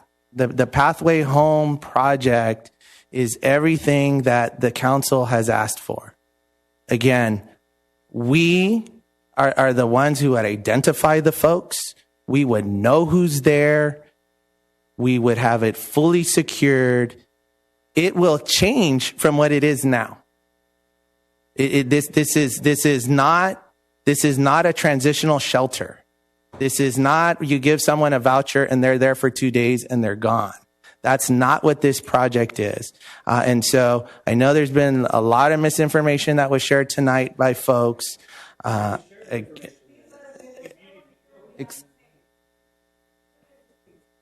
Okay. So again, when we're looking at securing a facility and making sure that this place is no longer a place of exploitation, a place where people are trafficked, well, Pathway Home makes that happen. It takes a place that is a burden and a stain on the city of West Covina and changes it to a place of hope, changes it to a place where people get help, support, and get to live with the dignity that this city believes in. And so, again, nothing has been done in the shadows. As the city manager said, the county on July 2nd has been invited to do a full presentation. There has been nothing signed. There are nothing going forward. This is the process. This is the process that happened in Monrovia and Duarte. It's a process that happened in Pomona. It's a process that will happen here in West Covina. And again, this is what we have said that we've wanted. For 4 years, I've sat on this dais and we've demanded Measure H funds, $11 million of Measure H funds. TOT tax, city gets every single cent of TOT tax. TOT tax. Okay. Again, a lot of misinformation shared tonight. The reality is a facility like this is what we have in our document. When we set our priorities for West Covina, when we wanted to deal with encampments like we saw behind the 399 or we see on AMAR, and when our HOPE officers say we have nowhere for folks that want that mental health support. We have nowhere for our folks who want that drug addiction support. We have nowhere for those families that are living in those cars. Well, this we would be able to have, and we'd be able to give our police the tools, and we will take away a burden and a stain that it does take a lot of resources. It takes our police every time there's a call to that facility. Well, you know what? Those calls end, and we get people help. Mayor Pro Tem. Thank you, Mayor. Okay, and I planned the different pictures opposite for what you just say, because if a county can do such a beautiful job, then their district is not failing like big time, because you see all the county district and their road, their street, okay, and everything is horrible, okay, because, okay, they're not using their money to the right place. They build a big bureaucracy, and we just don't want to be another skinny pig, and they try and they fail, and the whole surrounding business is going to suffer, okay, and but the fundamental as a government is the credibility and truth and transparency. Okay, if this is thing coming to us, now we have a conflict. Inside, they say they already signed a contract with a motel. They say this and that's what they say. But we have been asking city manager to talk about, invite them. They should be here tonight to tell us about what is their plan, what is the resource, what is the consequence, what is the good and bad, so all the residents can understand what's going on. I think the problem is we're not against any shelter, okay, or any of housing. It's a location. Why is a location? Okay, and normally all these kind of locations in industry area, away from the business, away from the, okay, and the residential property, away from the school. How do we know those people, like you say, is coming in, you all register, know who they are? Again, if people on the lock, they need housing, we want to help them find housing. We give them voucher, CDBG fund, especially family with children. The thing we worry about is the people with mental health issue, okay, with drug and alcohol abuse issue. They're going to coming out roaming on the street or next door dealer and not go to shopping mall, okay, or go to the day scene and create all the issue. And who's going to take the consequence? They are already in. So we need to understand what's their plan. Why did they come over here to tell us open up to the resident and solve their ease? Okay, let them say, no, don't worry. The people is not what you think. They are not zombie. They are not, mentally issue. They are not going to be a time bomb, create an issue for our resident. You're going to bring hundreds of people come to our resident. Where are these people coming from? Is these coming from the downtown? Is our local homeless people? Who are they? Okay, so a lot of issue we want to know, but you plan something that's utopia, something so good that we shouldn't say no. We have a goal. We want to take care of our city situation, but you need to have our city resident to get involved in such a big, agenda, a project. Okay, no matter we find out this couple of weeks ago, but based on city managers, they just planning. They haven't done anything. Okay, but end up everything they told us, okay, maybe it's not true. So why is it true? Is the motel business, they get it from internal, there is a true they already signed, or they're going to open up right away, okay, or what the county told our city manager is true. So which one is true? Where is the credibility? Have them come over here. They should be here tonight. We already invite them tonight. Come over here, discuss with us, tell the resident about what they're trying to do. Where those people coming from? If this is because this is not done by our mayor, okay, Brian Tabai, this is coming from county. So county should have more information, data, and credibility to tell us what they're going to do. Second thing, regarding the property. The property's nuisance become like this. Our code enforcement and our police should already have a documentation about, we can shut it down. Just like we shut it down, okay, the one of the restaurant, okay, and they're selling alcohol and they've been fighting and this police like over there all the time. We shut it down. Why can we shut down the 5-star? Okay, this joint that create a next door problem. Our, okay, taxpayers, okay, Christ, okay, and the Cadillac and the McIntyre Square, okay, all this, okay, and the business potentially suffering, okay, currently, and then if this is coming in, how do we know this is not going to create even worse situation? So where is the analysis? Where is the open discussion? Where is all this telling our residents so every resident can input to understand what this is about? So in that way, they are taxpayers. This money, no matter major age money or county money, is all from us. We pay freaking taxes for them. Major age money, we pay quarter of our sales tax. Since 2016 till now, we pay more than $20 million. We haven't get a dime back to us. Now they want to put this big, huge, homeless project, talking about we'll give you $10 million. How much will it cost city to do a police and fire over there? What is analysis about our consequence? What is our impact to our student, to our Mesa Elementary and all this school, all this residential in the neighborhood, and nevertheless all the next door neighbor.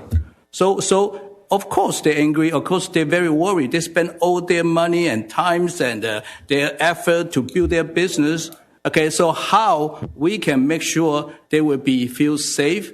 Okay, and then this thing should have our residents have major input, allow them to come in or not. So this is what I say. They have a county come over here to tell us, even we have no say, but we have a say to say, hey, is this the right location or not?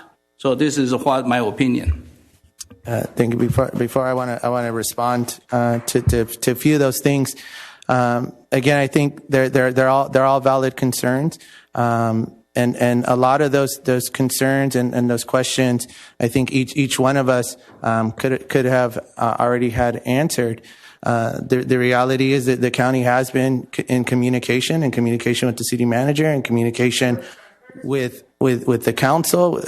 We've been invited to tour facilities, and so again, a lot of these questions about the Pathway Home project, we could have had answered, and then also.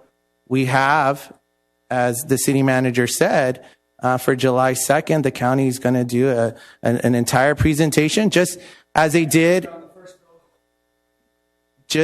they had done in the city of Duarte, in Monrovia, and in the city of Pomona, and in other cities throughout LA County.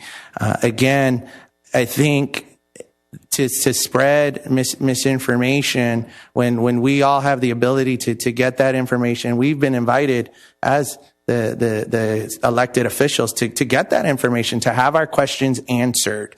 I know Captain Plunkett was able to tour a facility and get those questions answered. The city manager has gotten many of her questions answered. Again, I've gotten many of my questions answered, and those are again information that I was able to share tonight. But we are also going to have a full presentation by the county to exactly what the Pathway Home project is, and so I think for council members to share concern is reasonable, but I do not think it's reasonable to send out this narrative that these questions that we all have we did not have access to those answers,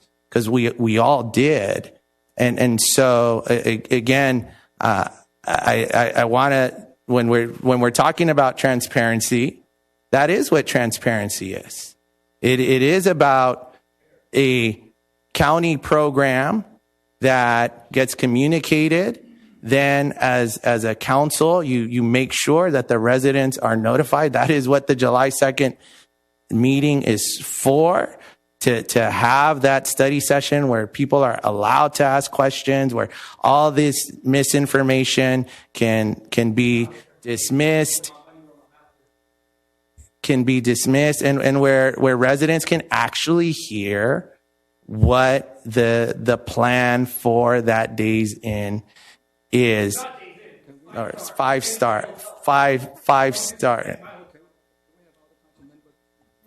inn. And so again, this, this was our opportunity. And so we did have an opportunity to have a lot of these questions answered. Okay, and I really need to set that on the record for everyone to know that. Okay, Councilwoman Lopez Viado. Thank you. So, in reference to what Mayor Pro Tem mentioned in regards this motel, if it is a current issue, then yes, this property should be shut down as is, with or without pathway. I mean, if it's not doing its job, shut it down. As for, the pathway, I've always said, show me a homeless shelter or a pathway, even the current pathways, that is proven and successful and that they can answer my questions. I'll consider it, but so far it all failed. And I don't want to waste my time because we've had county come here and speak to us regarding homeless. You all know where I stand in this homeless issue. It's very, very clear on it because I actually have the experience. I've dealt with it. I've experienced it myself. And, I've asked county and I could almost guarantee, I'll bet my money on it, that if my question to them next, wherever that presentation is, they would not have a direct answer. I've asked for many years that what happens if the person refuses the services.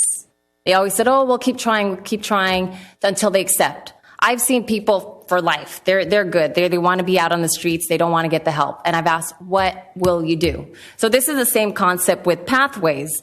If they refuse to listen and then it's time for them to move on, they don't have a place to go. Guess what happens? They're back in our streets. You've seen it at all these other places. They just come back and they just start all over our streets. And I do not want that. I've also asked, can they guarantee that it would clear our residents so we can enforce homelessness throughout our whole city of West Covina, because we have a certain amount of homelesses to house. I've asked that. They said no, only 6 beds or something, 8 beds for West Covina. I don't even know the full thing. It does not clear our city. My focus is to take care of West Covina, the whole West Covina, the residents of West Covina, and for all, our presidents. So if they can guarantee that this helps our West Covina residents, that we can guarantee to clear all the homeless issues in our city, then I'll consider it. But then they said no. So I've asked those 2 questions. Otherwise, I don't want to move forward with this. It makes no sense, because if they still give me a fluffy, we'll give them all the resources, we'll help. But what if they don't? They cannot answer that. So I actually have an issue with this unless it caters to our residents. And I want to thank you for those comments, Councilwoman, because that is exactly who it will cater to. It will cater to the unsheltered in West Covina, and it will be able to house. We currently, our numbers are up to 177. The attorney, okay, I think this is the time. It's not for answer and question. Okay, I think Mayor is like question all the represent the county. It's not county. He will represent the county and explain everything, and he's not entitled to do that. We will have a county answer next meeting. Mr. Mayor, this will be on the agenda. Let our city council have a chance to speak rather than hear monologue the whole night. This will be on the agenda next meeting, so let's. It's not fair for him to continue to answer, represent the county. We can move on, and I will move us on the agenda. I will just close. The residents during public comment addressed me specifically, City Attorney, and regarding some of these questions. And so as a sitting council member, I do have the right to respond to resident questions. And one of the questions was who exactly would be housed in the pathway home. And it is for the unsheltered in West Covina. And so and there were questions about the monies and Measure H. So all of my comments, and I understand that, it feels as if I gave a lot of information, but I do have the opportunity to respond directly to questions from public comment, which is exactly what I did. And so we will go ahead and move on to, we'll go ahead and move on. So, Council, we'll now move on to the consent calendar. Is there anything you would like to pull from the consent calendar? I want to pull number 4, please. Any other items? All right. Do I have a motion to approve the consent calendar items number 1 through 6 with the exception of number 4? I'll move the motion. I'll second. I have a motion by Councilwoman Diaz and a second by Councilwoman Lopez Viado to approve consent calendar with the exception of item number 4. Councilman Cantos? Aye. Councilwoman Diaz? Aye. Councilwoman Lopez Viado? Aye. Mayor Pro Tem Wu? Aye. Mayor Calderon Tabatabai? Aye. Items passed 5-0, Mayor.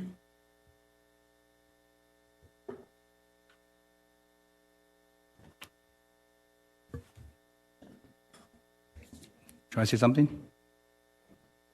Oh, yes. Mayor Pro Tem Wu? Yep, thank you. Okay, regarding the item number 4 about all this sidewalk and this and that, I think we have a lot of issue. And my concern is, okay, we want to address, I think we talk to the engineer and the city manager many times because we have a lot of potential trip hazard that would be liability to the city. People will trip. People walk on the sidewalk. We have the sidewalk uneven. We have the sidewalk have the roof coming out. And the most important thing, we have a lot of sidewalk damaged by the frontier. So when you put on this, I want to know what frontier have to pay for the damage they create on the south side with all those sidewalk, okay, with all these things popping out. It's trip hazard. Why city engineer never go back to inspect, okay, about all their final job? Okay, you should see that's unacceptable for them to leave something, the trip hazard. Recently, we have and the resident complained, okay, a senior resident, they cannot walk on the sidewalk because they have a cap pop out for 1 inch. It's trip hazard. We are going to city, we have all liability. So while our engineer outsourcing, okay, Transtech and doing anything address this issue, besides we are going to fix all those things. We need to frontier to pay for all this sidewalk damage and we have somebody should go to check all the frontier job. I don't think we check on them. So before I have Brian Cervantes with Transtech answer that, there was some work through various permits that Frontier obtained from the city to do work on our streets, and they left a lot of them below standard where they should have. And so that is something that we are working in conjunction with Transtech and our city attorney's office to address and get those resolved and get those improvements done. And then I will transfer it over to Brian about the process in which we do an inspection before we finalize the permit, the encroachment permit with any utility company to make sure that that doesn't occur again. Correct. And good evening, Mayor Pro Tem Wu. In regard to your question about Frontier, we do for Frontier, when they've been doing the recent concrete projects, for all projects require them to do a pre-construction meeting. And then as well, we have to go out there every single day that they are doing work. On this, we've also requested that Frontier do a shorter timeline than other projects that other utility agencies might do. So they do temporary asphalt. Typically, we've been trying to have them fully restore within 2 days, if not a week, which again is a faster timeline than what other utility agencies might be doing. And then in order to final the permit, which is what legalizes the work, we do go out there, make sure all the utility markings, which are the different colored marks you might see in the roadway, all of those are removed. Concrete is restored per city standard and Green Book standards, and make sure that all the work site has been cleaned as well. So on your proposal, basically, this is not including the frontier damage, right? Meaning they have to pay for it for their damage to our property on the sidewalk. Correct. That's going that is separate. This is purely resident requests as well as areas throughout the city that we've noticed. Most of them come from uplift due to trees or other items such as that. For uneven. Correct. Yeah. This area doesn't, I don't believe there's any items in this area that are within the frontier. And even if they were, we would require the utility agency come back and repair it. So we don't use tax dollars for that. So this is not the survey for entire city, okay, all the problematic sidewalk, because we have so many sidewalk, it's problematic. Correct. Yes, that's being done as part of the ADA survey that's being done. They're doing a full survey of the entire public right-of-way as well as all city facilities. and coming up with a comprehensive list. So then we would use that for the future in order to prioritize high hazard areas or high trip hazard So, areas. for example, if you drive on Azusa Avenue, you see all the sidewalk popping up like crazy with the tree root, this and that, and it's really not healthy for people to walk on the sidewalk because it's almost impossible. So I think that those sidewalks should be addressed. It's been there for years. I don't know when the city going to address all those visible. You can see there is a major hazard to any people who want to walk on the sidewalk.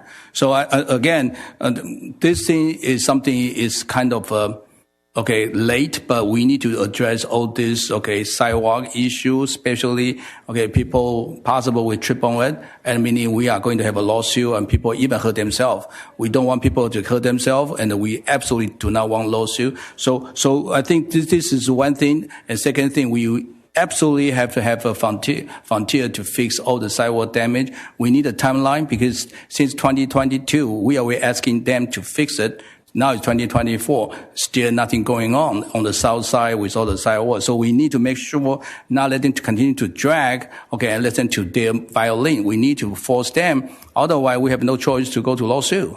And don't give them the permit or final completion. So we need to make sure they have to go back to what their original status. Currently it's not. If you go over there, I walk over there, I see uneven. It's almost unwalkable for any people to on the sidewalk. So that need to be from your department. You guys have to go to inspect.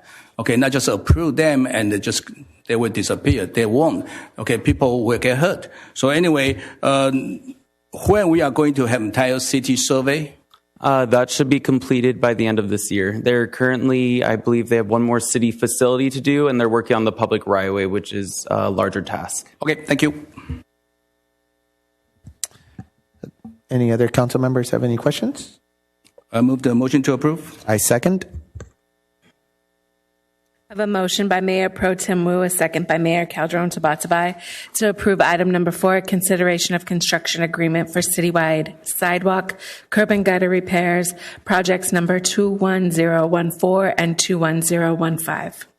Councilman Contos? Aye. Councilwoman Diaz? Aye. Councilwoman Lopez Viado? Aye. Mayor Pro Tem Wu? Aye. Mayor Calderon Tabatabai? Aye. Item passes 5-0, Mayor. All right, we will now move on to department regular matters. Item number 7, consideration of microtransit pilot project. Ms. Morales, who will present the staff report. Kelly McDonald, our assistant to the city manager, will be providing it. But before I turn it over to him, I just kind of wanted to give a brief overview of what this proposal before you is tonight.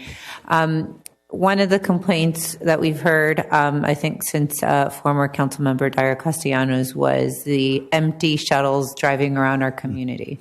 And so we've hired a consultant that helped us look at different options.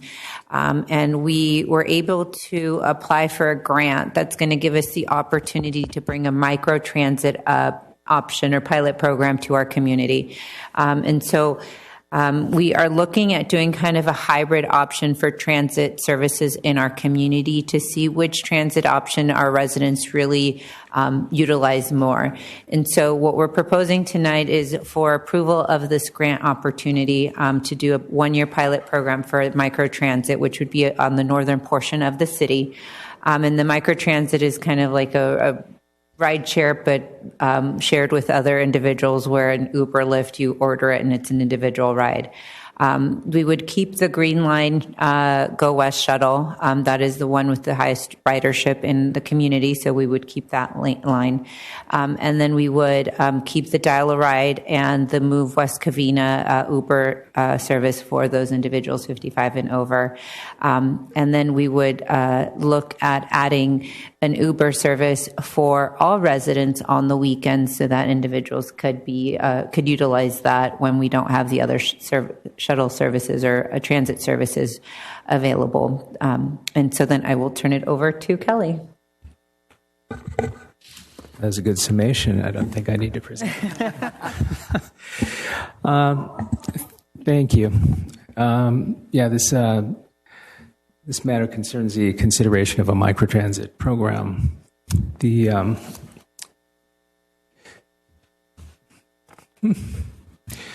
city's current services consist of the dial-a-ride service, I'm sorry, this isn't moving forward, huh?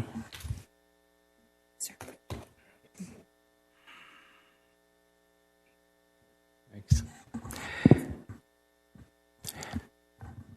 The city's current services consist of the dial-a-ride, Move WC, and the fixed route shuttle with 3 alignments that run Monday through Friday, 6:30 a.m. to 6:30 p.m. And as was stated, the microtransit is an option that was considered and offered up as an option to partially or fully replace the fixed route model. What microtransit is flexible transit. It's powered by technology, and algorithms are used to route using real-time information to add people that are traveling in the same direction on the same vehicle. So it's a highly efficient way of doing transit, delivering transit. Passengers can book trips using a smartphone or for a smartphone application. They're calling into a phone center, and passengers can track their vehicle in real time like they do with Uber and Lyft. Early in 2023, the city was made aware of a grant opportunity, the Visionary Seed Fund through LA County Metro. It's used to help spark and develop innovative ideas for mobility concepts in LA County. In March 23, Metro announced that they would be making $3 million available in this grant cycle to fund 6 innovative pilot projects that would test and assess strategies to return ridership to pre-COVID levels. Proposals needed to have at least one research partner and to identify one research question that the proposal would seek to answer. Successful proposals would be awarded 60% of the total project cost on a reimbursement basis, and the balance of the 40% would be considered a match. In researching microtransit programs, the city connected with VIA, which is a software and microtransit development company. They had just launched a successful turnkey program up in Palo Alto, and they'd previously ran the Metro Micro program. And so collaboratively, the city worked with VIA to submit a proposal to LA County Metro, and West Covina On Demand is the name of the proposal. It's a 12-month pilot project, 5 days a week, Monday through Friday, running 12 hours a day, 7 a.m. to 7 p.m. 5 vehicles in the active fleet, including 4 non-wheelchair accessible vehicles and 1 wheelchair accessible vehicle, as well as a spare vehicle. And it's estimated that a little over 12,000 miles or 12,000 vehicle hours of service would be provided in that 12-month period. In addition to that 12 months, there would be a 3-month ramp up. So once, if approved, and once contracts are executed and we initiate a notice to proceed, there'd be a 3-month ramp up to launch, and then there'd be 12 months of service beyond that.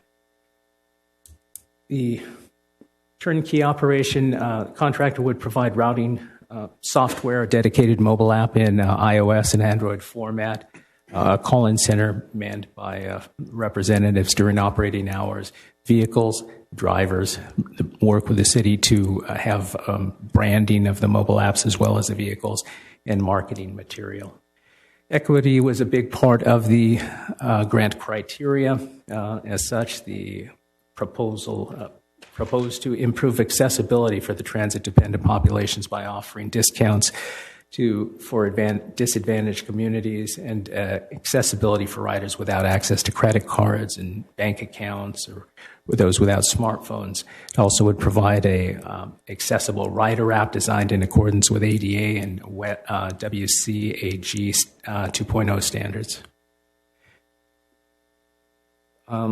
To strengthen the proposal further, socio-demographic information was looked at, and the survey or the service area was resulting is this area here that's bound It's the northern and central portions of the city, bound by the northern city limits and east and west city limits, and come across basically at Francisquito.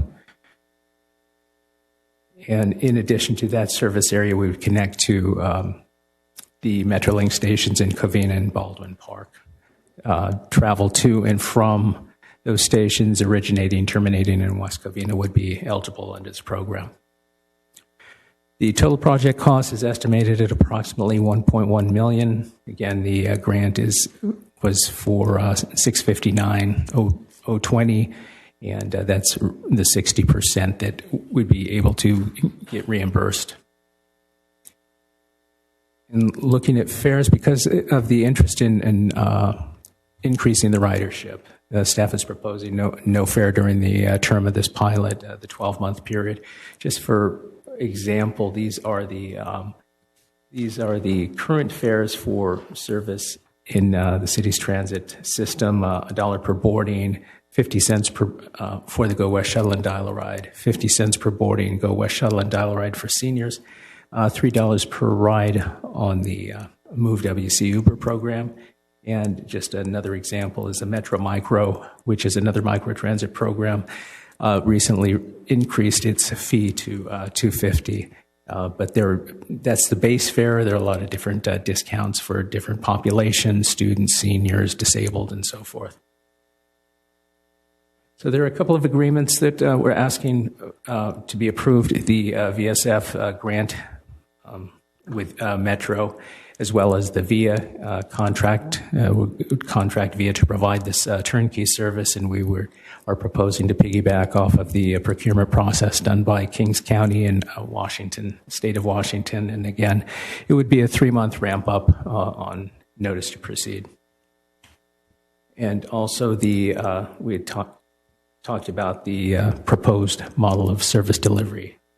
Just continue working with MV as that contract expires in September to look at a reduced scope and discontinue the Blue Line, have that service be replaced by the microtransit program, which would be servicing that area. Continue with the Green Line as it is. It has good ridership on the southern end of town. Continue the Dial-A-Ride, continue the Move WC program with Uber, and launching in a pilot project with Uber for weekends and events. So that concludes my report, and I'm happy to answer questions. We have a representative, Brian Nelson, here from VIA, if there are questions I can't answer. Fantastic. We'll open it up, starting with Councilmember Lopez Viado. So, thank you, Mayor. I just wanted to confirm that this program is for only West Covina residents? Yes. Thank you. Well, actually, I have a follow-up. Mm-hmm. How would you know if they are or not? Is it like an app that can anybody put in that app? Can anybody use, how do you prevent from others, flooding it? I'm sorry, I don't think that was correct, was it? We're looking at travel within the geographic location? No, for the program itself. So, for example, like the Dial-A-Ride. In order to be part of the Dial-A-Ride program, you need to fill out the application and be a West Covina resident. Right. And a senior. Of course, they have all these stipulations. So for this program, is it for just West Covina residents, or just anybody from outside the city who wants to travel to West Covina can utilize this? Yeah, I'm sorry. I think I was confusing that with the Uber program. I think it would, the city limits would be geofenced, and any travel within that by anybody using the program could use it, and connecting to Foothill and train stations and so forth. And they get that special rate because of course this is much cheaper than using an Uber program or anything like that, right? Right. I just want to make sure, because I know these pilot programs, sometimes the funds run out really quick, and those that need it the most don't utilize this. And is there a way that it's just, for those to get those special rates, or I just want to cater and take care of our residents, like those that are here in West Covina, you can, but This is just opening just to see. Okay. Okay, thank you. Councilman Contos? Thank you, Mr. Mayor. With regard, Kelly, to the web accessibility, if you could please double check. I think that the more up to date standard would be WCAG 2.1 AA. I'm not 100% sure, but if you could please double check that. Will do. Yes. And then second, with our cutting off service to the Blue Line and discontinuing other services, or at least reducing service with other lines, what type of cost savings would that represent? I'm sorry, I don't have that. It's probably half of the MV contract, which is about $1 million. So probably maybe half of that. So what's that rough dollar amount? $500,000. $500,000. Okay. So while West Covina will be funding a portion of this, the 60%, then there's a 40% matching. We actually save money also by cutting off, by discontinuing the lines that don't have high ridership, right? Potentially, yes. Okay, thank you. If I could add to that, sorry. So one of the options would be to reduce the scope of services currently with MV for just the Green Line, but we would like to add technology so that it is available and convenient for residents to check where the bus or the shuttle is, and to be able to pay for the shuttle via the phone, or where on the route it's at. So there would be an added cost for that. So if we get direction to move forward, if we get a direction from council to move forward in that manner, we will come back with a staff report in regards to amending that scope of contract with MV, and we'd have those figures for you in that report. Thank you. Mayor Pro Tem Wu? Yep, thank you, Mayor. Okay, I think basically this is just a pilot program for 12 months to see how it goes.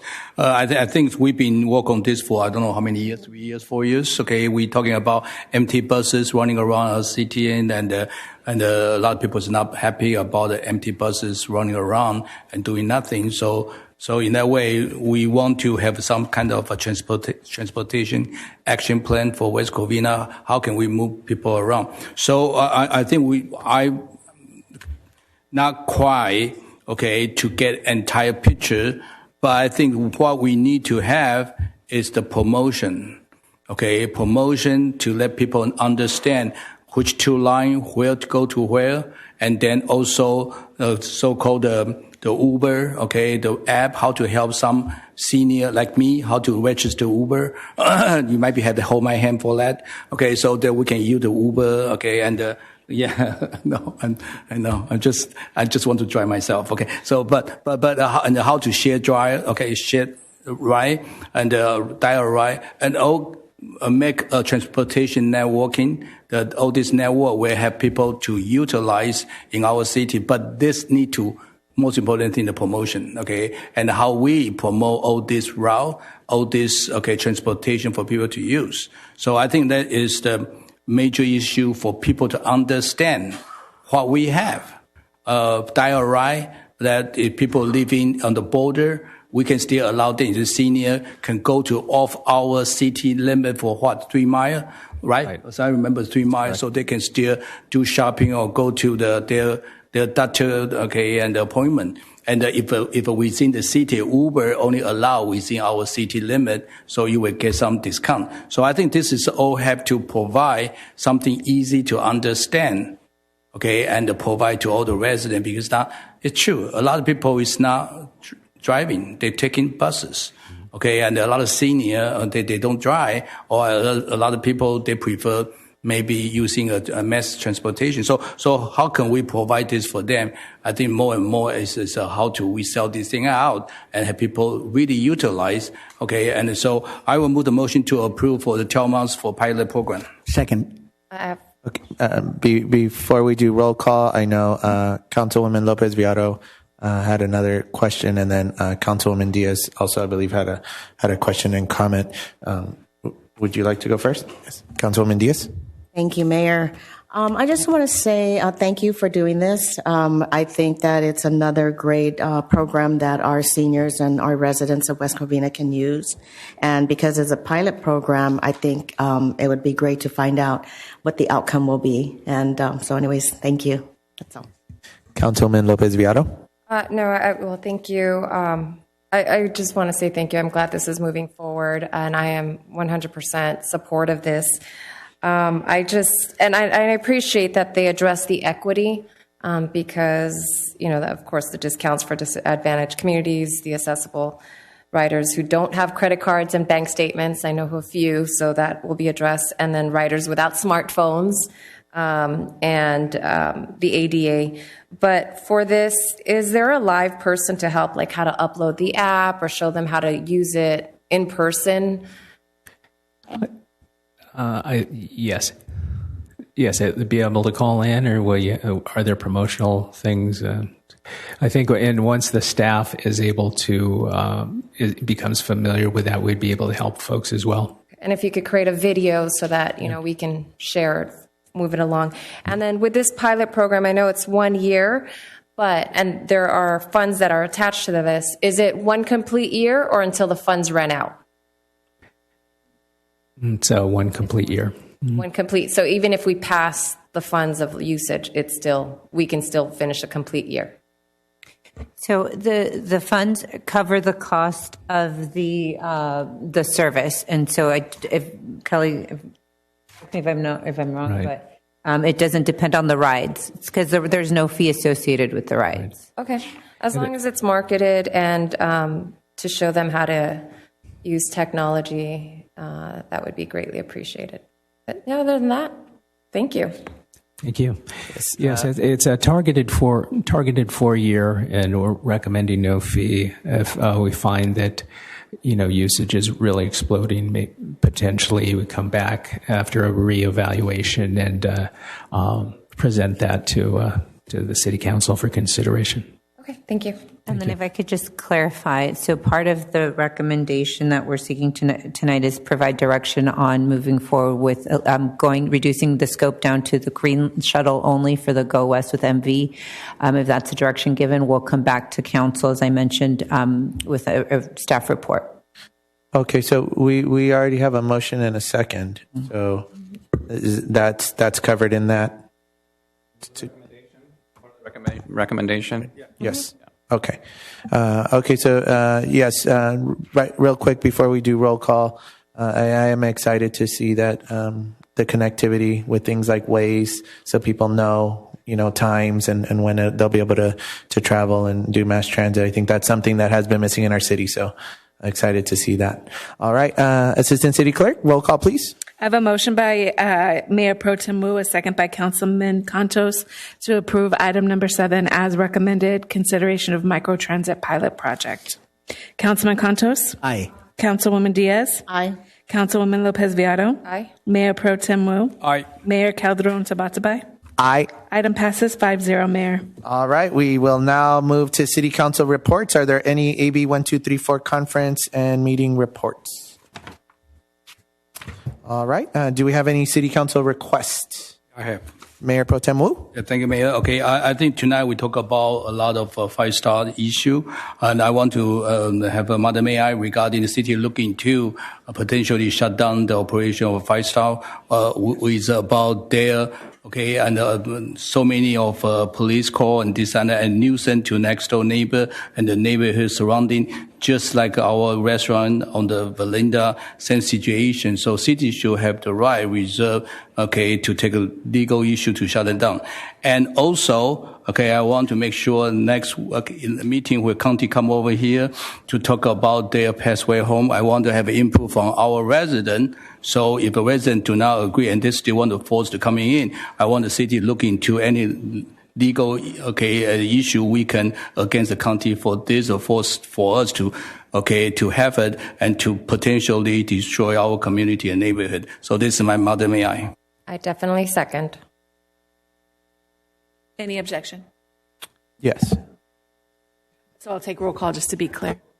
I have a motion by Mayor Pro Tem Wu to look into shutting down the 5-star motel and a presentation by the county at the next council meeting with a second by. No, and then, okay, also to take the legal, we have to separate? I think. Can we do one? We can do one, yes. I want to do one, okay. So I have a motion. Also to sue the county if they forced to against the resident will to put that passaway home into 5-star hotel. So my understanding is motion number 1 is to look into shutting down the 5-star motel. Correct. And I have a second by Councilwoman Lopez Viado. Can we have both together, including the county one?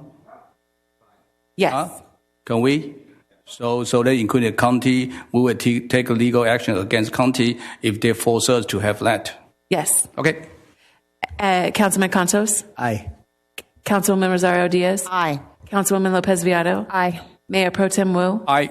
Mayor Calderon Tabatabai? No. Item moves forward 4-1.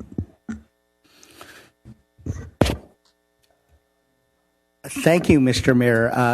Just sort of as a supplement to what was just discussed, can we ask that with the county coming to do a presentation, that there's also a workshop opportunity, so there's dialogue with the community? Because of the format that's done here, residents can't directly ask questions of the presenters. The only ones who can ask under those circumstances are us. But because of the residents themselves who have questions, a workshop format would provide an opportunity for them directly to have dialogue with the residents, so that way they can answer questions and dispel any myths about that they may have about the program.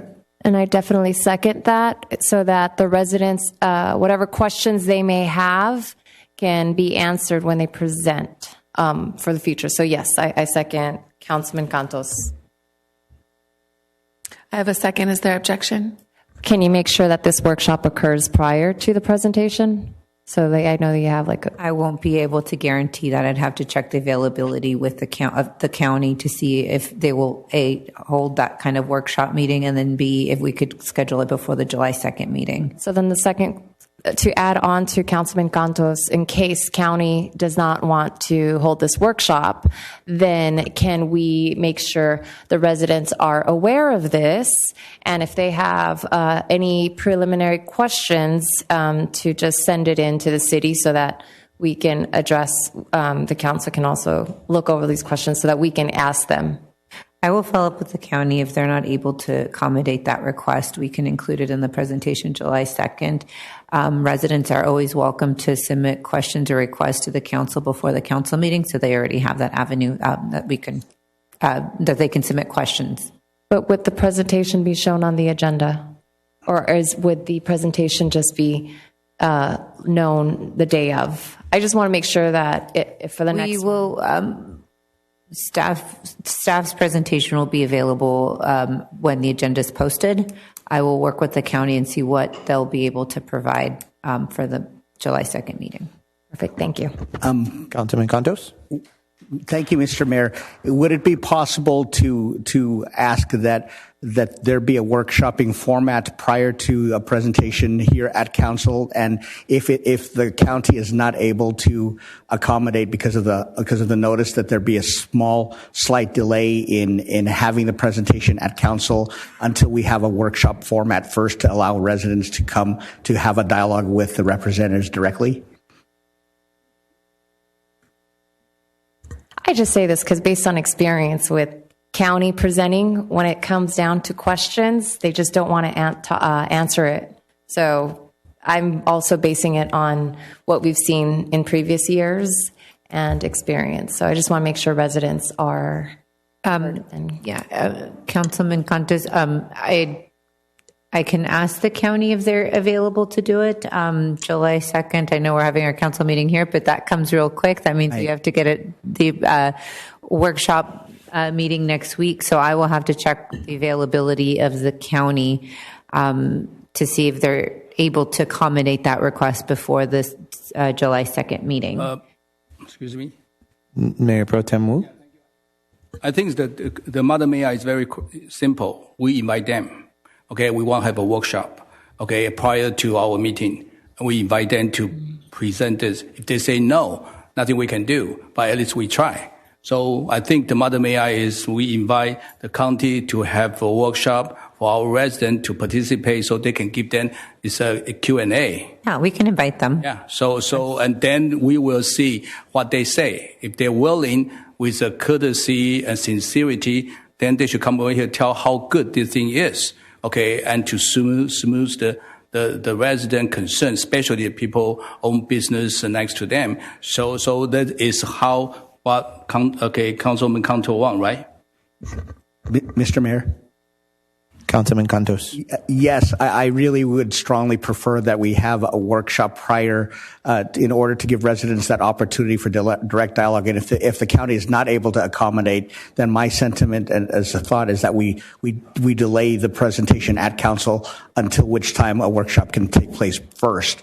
Especially since nothing has been signed, then there's I don't know what the rush would be in pushing it forward for July 2nd. If we work, in other words, asking that we have a workshop first, whether it's next week or if there isn't time, then have a workshop subsequent. But then if that cannot occur before the July 2nd meeting, then for us to move back the presentation to a future meeting until which time we can have a workshop prior to the presentation here.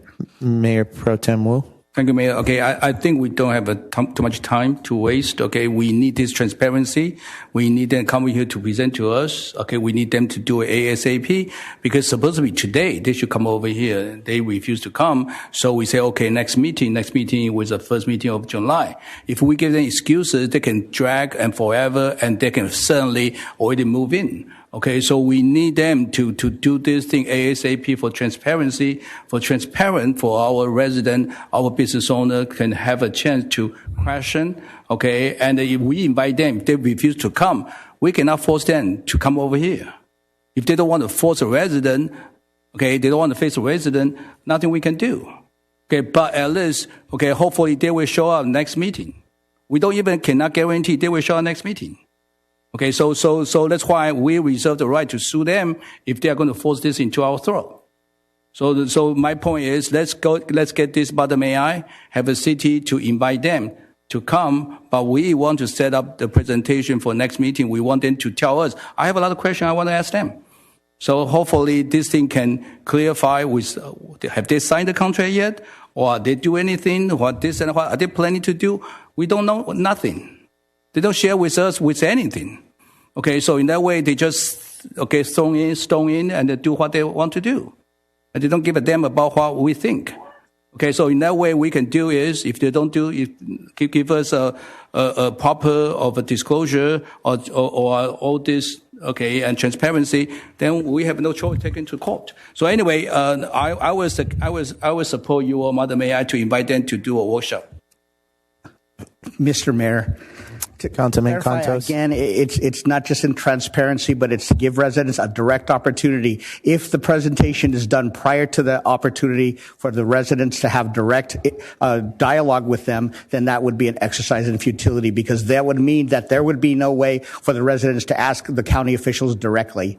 And if we don't have that and we only have a presentation here without residents first having an opportunity to ask direct questions, then there's a danger that the questions that residents pose would not be answered during the presentation because even if we try to filter the questions, there may be resident questions that we may not know about that we may not be asked at the presentation that could have been asked if there was a workshop prior to that. In other words, if we take away from residents the opportunity to have a workshop format in the way that we have done with other policies, then that would really be a slap in the face of residents who want to ask directly what the questions are. And again, for city residents who have questions, they should ask the county directly, especially because the county has expressed a willingness and eagerness to share and educate the community about whatever it is that they have to say. And if we take away that workshopping opportunity, then it just leaves the impression that we're just ramming something down the city's throat, or in the sense that we're making a decision without asking the residents. We just need to have it. All I'm saying is that we have a workshop format first, after which we then have a presentation, and then there could be a further opportunity to answer questions. And after that, we could decide. But if we do not incorporate a workshop prior to the presentation, it removes the opportunity for residents to ask questions directly. Okay. Can I? Yes. Let me respond, and then I'll give a. I just would like to state that it has been our procedures. I'll give the budget as an example, to have the budget first presented to the city council, and then workshops are done afterwards with the community. So our standard procedures has always been presentation to the council and then community workshops afterwards. So, I understand the need for workshop and allowing community to ask questions. I really don't see an issue with a presentation, so that way all the facts can be presented out to the public, and then the public coming to a workshop with information so they can ask questions that are informed, as opposed to showing up to a workshop and basing all their questions on misinformation, rumors, social media posts. So, I think if we really intend this to be productive, if we're really, intending for to have an open mind to this, I do find it problematic that we're already talking about litigation against the county, when we all had opportunity to have a lot of these questions that we're having up here on the dais answered, and so we had access to that. But again, I don't see any issue with our current procedure, which has always been presentation to the council, and then following with workshops with the community, so that way the community is asking questions based on information they've received versus, again, rumor, misinformation, things posted on social media. So I don't support the motion of canceling the presentation on July 2nd if the county is unable to do a workshop prior. We don't know. They may say, no, we'll just do the workshop prior. But I do think the July 2nd presentation is important. Councilwoman Lopez Viado? So I have a solution to this. Well, first, county still has never, until this day, has ever answered my question, direct answer, till this day, because I even asked the same question that I've asked a while, so that part is not true. The solution to this is if we can reformat this after the presentation to allow the residents maybe a quick 15-second question. I remember one time when we had former Sheriff Villanueva in here presenting, and he was taking questions from the residents.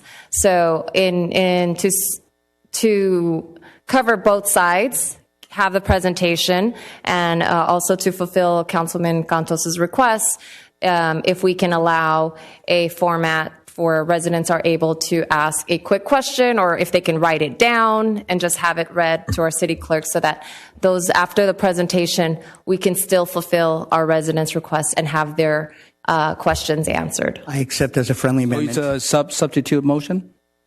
I accept as a friendly amendment. There you go. Now problem solved. Everyone's happy. City Attorney? So more like a hearing. Yeah, in an opposite. Hold a public hearing, but it sounds like we would get questions, unanswered questions, handed to the city clerk. City clerk could read them. Yeah, so we do it all at one time. Perfect. Okay. I'm okay for that. Okay. Any objection? Nope. Okay, thank you. So we'll move forward with that.